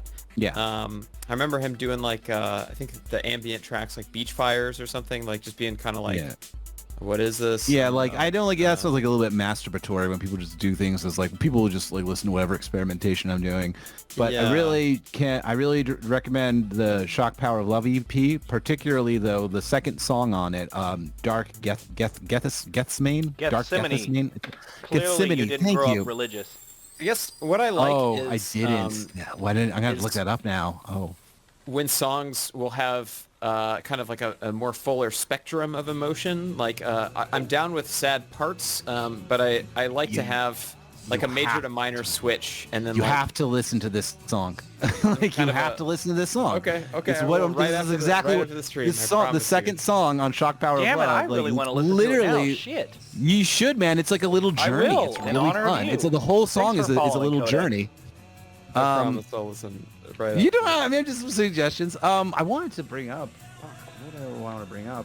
I had like a good point that I really wanted to ask you about, and I wanted to get it done because we're starting to run out of time. I don't know. Keep talking. I'll figure it out in a minute. Oh, well, I was just gonna say, like I really like when a song is will make you wait for like the best part, you know, like really, okay. Like if there's like a certain moment that like, you know, like it's deceptive, right? Like the song starts and you're just kind of like, I don't know, like that's why I always let the album finish. You never know; they're gonna hide that good moment sometimes. Right. I like sneaky stuff. I like undercover stuff. Sneaky pop music, sneaky endings, sneaky stuff in general. Chillwave Kittens played the latest Japanese breakfast song. Be Sweet. Be sweet to me, baby. Yeah, and like it started, and I was like, I don't know. I listened to her older stuff, and I didn't really grab me. I didn't really like it. But this one too, like it started, and I was just kind of like. That's like, you know, kind of another boring indie rock song. But then like, then the chorus kicked in and I was just like, holy shit, like this is the best thing I've ever heard from her. And then like, I've listened to that song like so many times and it's now kind of like, I might go back and revisit the stuff that I didn't really care for at first and see if maybe my opinion has changed. I like to do that. Yeah, now I want to listen to it. Very, very, very, very, very obvious that she and a lot of other people will do this too. It was going back and listening to that Fleetwood Mac album, and like it sounds very Fleetwood Mac. It's extremely like it literally sounds like I want to be with you everywhere. Yeah, you know what I mean? Like sure. So much. It's a Tango in the Night. It's that Fleetwood Mac Tango album. In the Night. Tango in the Night is like a very like understated synth poppy album, and so like a lot of people go back to, and it's like great songwriting, right? So like a lot of people go back to it and listen to it when you're like I need to step up my pop songwriting, and I play like kind of get you know indie music, and people always go back to that album. The second Haim record is just like total. It's like Tango in the Night, like tribute. Like there's like songs that are just like it's almost like they sat down with that record with the mix engineer and were like, can you get the drums to sound like you're slapping a piece of 2x4 against like a stack of magazines? Because that's like what it sounds like to me. Man, or like, I love that description, man. Like taking like a drawer out of your dresser and then like putting it on like a wooden platform and then like hitting that with like a straw or something. I love that. Very interesting drum sounds, very interesting synth. I love a good really great ballad. melodies. Yeah, I like Haim a lot too. That group was another one where the first record didn't really do anything for me. Then I listened to the second record and I was like, okay, this sounds like Tango in the Night. And then like the latest one, Women in Music Part 3, it's like there's tracks on that like they sound like Burial. Like they're like I haven't listened crazy, to the like, latest swinging UK garage type tracks. There's like some like slow burner anthems. They're really, really great. I like Haim a lot. I mean, if you started with Radiohead's catalog, you would have given up pretty early on, but they turned into some juggernauts. Oh yeah, for sure. You ever listen to the what's the song with? There's a song that's got Tom York and Quartet and Burial. Yes. What's the name of that song? There's two I of them, like the think. one that's Fortet and Burial a little bit more. That's like Moth and Wolf Cub. I feel like that's like a really, really solid 12-inch. Those are two very long tracks that I enjoy a lot. Damn. Track length? His Rope. That's Track the length doesn't matter in dance music. You can go as long as you want. Because that shit Okay. can be long. There's not a the single Fortet- lo-fi house track wait, shorter than so- 5 minutes. The song, there's two songs featuring Tom York, Fortet, and Burial. One of them I don't quite like as much, and the other one I think is just fucking powerful as fuck, and it's His Rope. The song His Rope by Burial, Fortet, and Tom York. Like that's a powerful That's the piece more of recent one, music. huh? I don't think I've listened to so. that one. Oh, okay. Well, you gotta listen to His Rope as well. Okay. As the second song, as, Are you talking as about Dark Ego? Cathamity. I'm talking about Oh, His Rope. Ego Mirror was the one that I've listened to. That's the one. Oh, I have that. I somewhere. actually I need to no give that a no re-listen. But then His Rope is the new one. Not His that one, Rope, okay. it's- Newish. So there's two songs on that, like His Rope and Her Revolution, and Her Revolution Right. is pretty good, but like His Rope is like masterpiece level in my opinion. Like that's fucking, that's like, I remember I listened to that song the first time, I was like, oh, okay, someone Okay. fucking came correct. Like the lyrics in it, I love when lyrics are written to create like a mood or a vibration of how you're supposed to feel, but aren't completely literal. Do you know what I mean? Sure, like, yeah. I think like the best example of that is like Neutral Milk Hotel, right? Like all those lyrics are sort of like this weird visceral romantic feeling, but it's like nothing is very specific. Nothing really makes that much sense. But the imagery that's being like created creates that feeling of unease and also like weird, like intermixed romantic with Sure. So you know what I'm saying? Like, so the lyrics are like that when they're like a little bit more like I'm not really the biggest fan of straightforward lyrics. It's necessary for a lot of pop songs. It's necessary for a lot of songs in general, but I really love it when people can use strange poetry to create a feeling or like in a very eidetic image in your mind. You know what I mean? For sure. This That might gives you the upset idea. I've got a hot take. Oh, bro. Uh-oh. I've had my Get finger it in. hovering on the soundboard. I think Neutral Milk Hotel in the Aeroplane Over the Sea is possibly the most overrated album of all time. God damn. I don't agree with Soundboard you. won't load. I don't agree with you. I think there's a lot of other albums that are more overrated than that. I would disagree with you on that one. I think it's an album that is worth its rating. I don't think there's a lot much else that has been able to make me feel the way that those lyrics and songs have made me feel. But I get it. Like I wouldn't argue. You I used to wouldn't. like it. I'm Yeah, not I'm going to gonna die echo on the what hill Lux over said. I it. liked Let's it put at it that one way. I'm not time. going to die on the hill over it. But I think it's worth its Pacific rating. I Plaza, think it's I'm worth gonna its wring rating. your neck.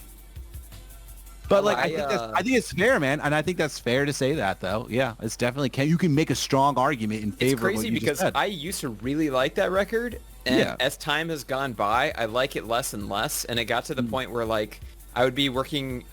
So a lot of music-based opinions are formed around the fact that I worked in a record shop for 6 years, and we'd get new employees, and the new employees would like sometimes just kind of play all the new employee picks, and like there was like everybody who got like hired had like this certain kind of anxiety about like what they were going to play, and I had it too because Understandable. you get you this don't want to job, be the uncool person. right? You get this job in the hallowed halls of music, and like you see all of your coworkers that have worked there longer than you as like, you know, these kind of like record keeper librarian tastemakers. types.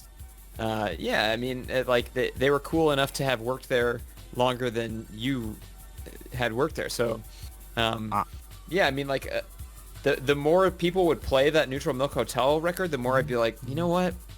I don't like this anymore. And it just got to the point where it's just like, why does everybody play this record? Why? There's like so many other records that came out man. around this time that are so We much leaving the better. flames up. And they just like it just doesn't slap. It doesn't hit me in any kind of a way anymore. And I don't know. So, Is it the album art? Like why do people like that? Why do people like the album?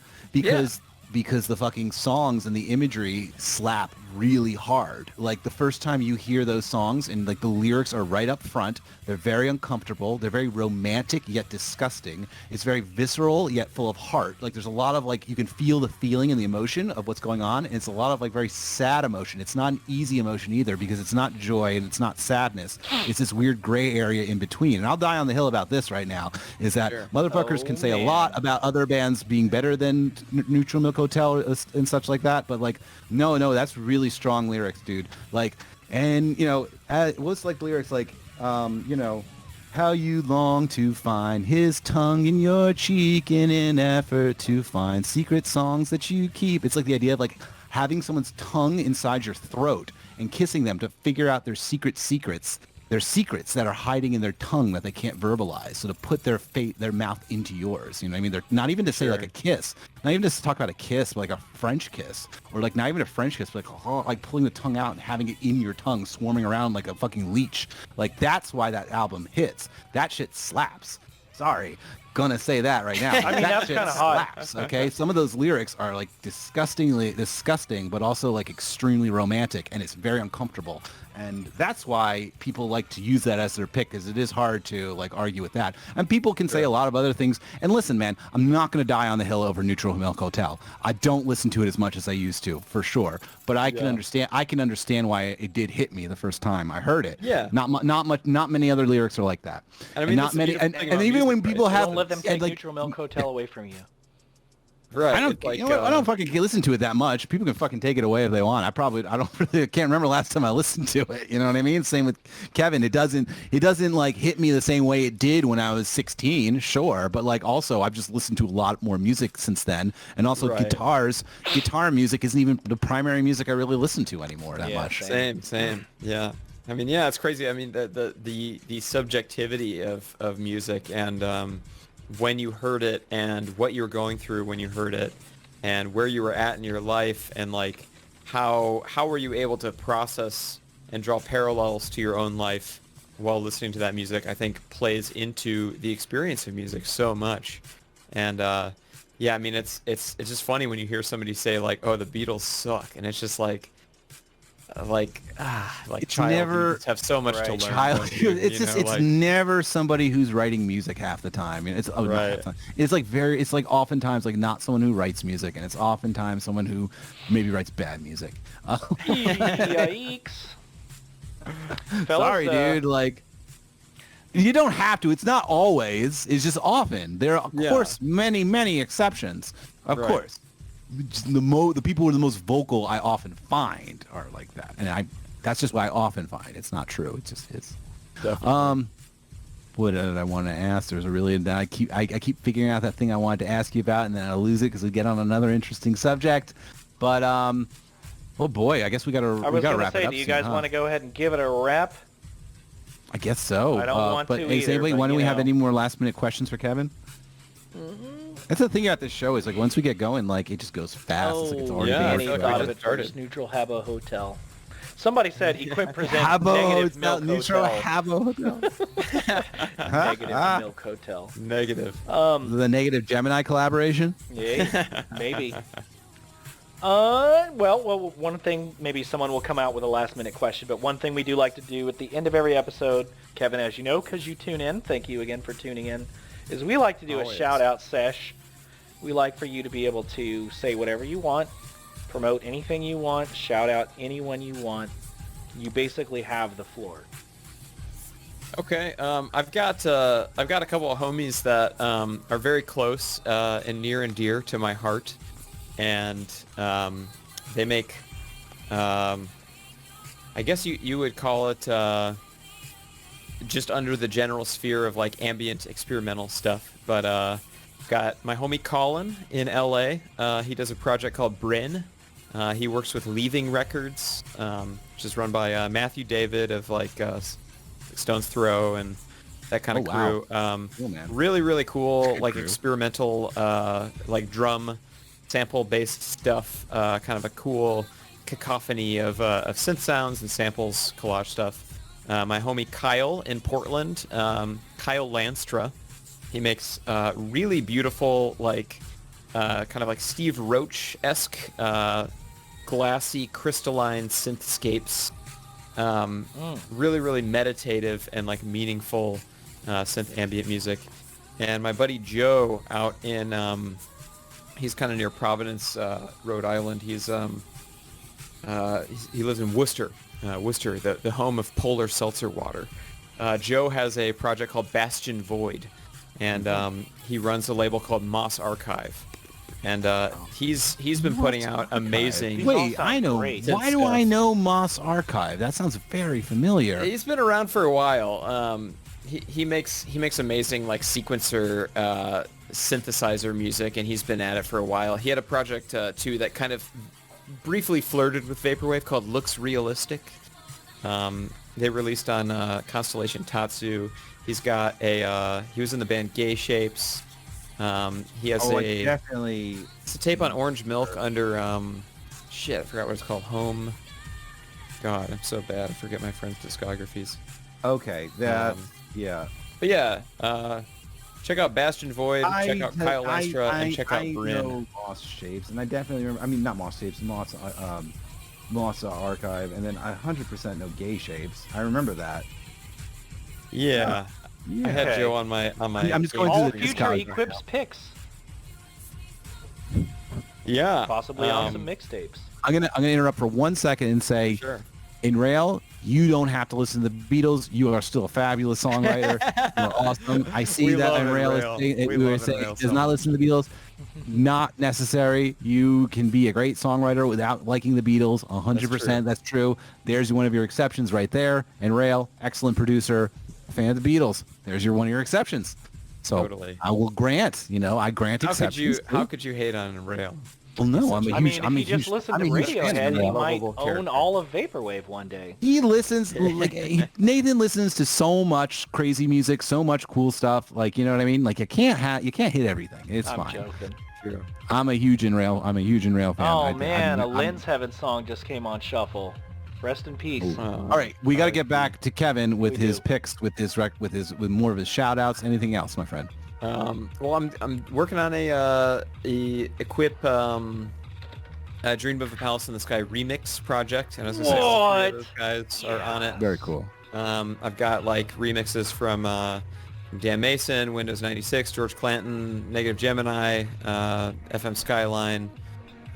It's going to be really, really, really fun to debut. Oh, I cannot wait, bro. Still working Awesome. on getting that together. It's been kind of You got to make a 4 Heroes of Light artwork. Yeah, the artwork is actually from Bonnie, who's did the Cursebreaker Gaiden artwork, and she did kind of like her own take on Keith's artwork for Palace in the Sky. So it's a little bit different, but yeah, that's getting worked on. Yeah, the Equips pick stuff. It's Bandcamp.com or worldofequip.bandcamp.com. You can subscribe. It's $5 a month. I do a new mixtape every single month. $5, guys. Super worth it. 15 if you want the tape. You just got to be patient for them. Everybody in there right now is just so extremely patient and nice about me shipping the tapes, 2 or 3 times a year. So it makes it easier on me. Makes it easier on shipping supplies. It's a little bit more eco-friendly. But yeah, the Equips Picks is what is keeping me alive. And I'm excited to start DJing soon. I've got that Bullet Heaven project. Gotta get you down to terminally chill, my man. friend. Yeah, I was gonna ask, do you have any plans for this year? I would love to be at the debut one. That would just Oh be my so God, cool. I will keep you abreast, my friend. Absolutely. Please We do. have not yet reopened the Barbary, which is the club that I do it at, and the indoors section has not reopened yet. Also because they're renovating it.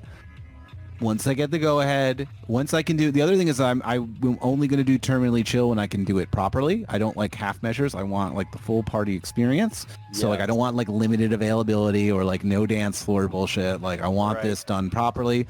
When I have it getting ready, when it's getting closer to that time, I will be in contact with you, sir. Also, I'd like to go to Chicago in general, though, and do something there, because there's really Put cool... something together. I'm not a huge like show thrower kind of guy. Well, no, I'll but work it out. I can work it out. So can- like so there's like a few cool places. Like I was a big fan of oh fuck, what was that? I think one place was called like Liars Club, and the other was like Liars Club's sick as hell.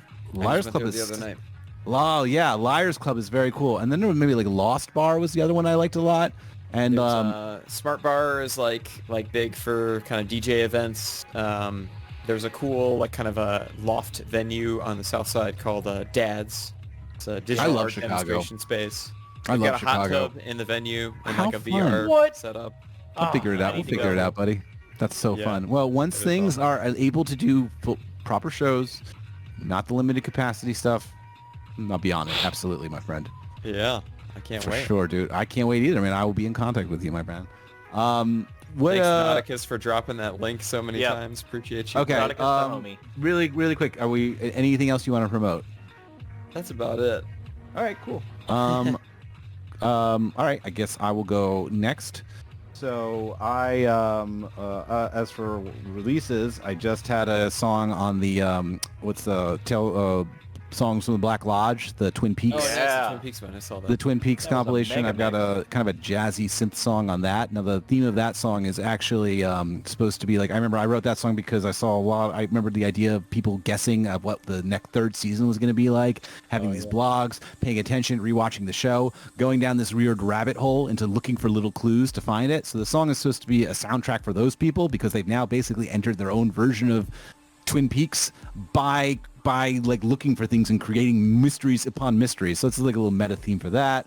My last single, Vapor Never Sleeps, is now available on Spotify. So there's a link in the chat for that. I just finished the Pop Culture remix for him. So Shout for out Yukon, Pop so Culture. just sent that one in. That's going to be coming out soon. I suppose Winter Quilt will be dropping that O Discordia remix album soon at some point. I'm not sure when, but that's another thing. And as for live streams, I will be a part of the Stray Waves portion of the I saw that. Worldwide Good on Wave. you. Yeah. I'm. They asked me to participate So both in Hot that. So Takes I have. boys are involved. Yeah, I'll be in the Stray Wave portion, and then also I think that, and you're involved in this as well, right? For The the Vapor Space and portion. then the week. The week after that Yes, I both believe Hot Takes is boys again. Homesick Fest by Be Careful that he's hosting, and I'll be on that as well. And I think that's enough immediate things that I have coming. Oh, and then of course the ambient melodic ambient album I'm doing is going to be under the name Catalyst 85. All very cool stuff. And anyway, that's good for now. Isaac, what do you got? Well, you hit upon a lot of it already.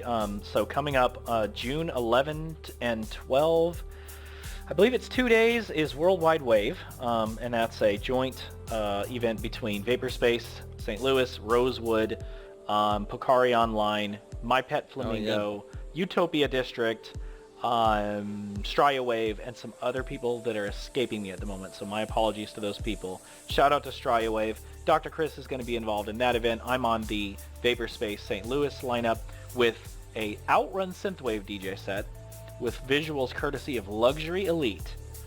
Lux pulled out her archival footage, magic making, and it is amazing. You guys, it's going to be very special. No green screen, unfortunately, but a beautiful homage to the 80s. And then, of course, as you said, Chris, the following weekend, Homesick Fest is actually 3 different days. June, I think, 17, 18, and 19. And I'm on that event as well, doing a Witch House set with visuals courtesy of Sleep Pattern. Chris is frozen in the funniest way. He is. I thought he was just very, very intently paying attention, but apparently he is not. This is the... Never mind. So the Witch House DJ set, I've seen the visuals. Chris, I hope you're okay there, buddy. Nicely done. I've seen the preliminary visuals already. Oh my god. A lot of slasher stuff. Real good. So those 2 sets. I am also doing I've just begun working on a set for Codex Boy Encyclopedia's upcoming event, Sight, Sounds, and Conversations. I'm just going to leave him up. I love it. Yeah. Sight, Sounds, and Conversations, the next event, not the one that's coming up here in a few days, but after that, I'm probably going to try to do like a deep house / down tempo type vibe. Nice. A lot of Lay Youth, Lane 8, stuff like that. Chris, can you hear us at all? Very cool. Wow. Gone. He's out. Well, listen, this has been wonderful. I had so much fun talking with you. I wanted to ask you so many more... Whoa! Oh, man, it wouldn't be Hot Takes without a... Hey, look, I'm Skeleton Lipstick, guys. I wanted to ask you so many more geeky, nerdy video game questions, but I'm just going to have to wait until we have you on again, I guess. Another time. Yeah. But what I'm going to do is I'm going to finish out the night, guys, with a one more run of the ad that DS Dude, by the way, shout out DS Dude. Here he comes. Shout out DS Dude. Shout out DS Dude did an ad for us for our show, and if you guys have not tuned in and seen it yet, here it goes. Until then, thank you again, Kevin, for joining us. Had so much fun. Thanks for having me. You guys tune in. Don't know if we know who the guest is in 2 weeks yet. Got a pretty good idea, but since Dr. Chris is just rotating squares right now, you will just have to wait for social media to tell you. And since we're over time, good night. Thanks, everybody, and we'll see you here in the next couple of weeks on Hot Takes, a Vaporwave talk show. That's a hot take. That's a hot take. Swinging around American flag, because that's what America's supposed to be. It's supposed to look like permanently chill. The insurance commercial has a fat ass, but like no personality. Yeah, I feel like sitting here and listening to this. No, god damn it. Isaac, New Noise is not the first fucking refused album. Rip Isaac a new one today. Do you know what I mean? Like...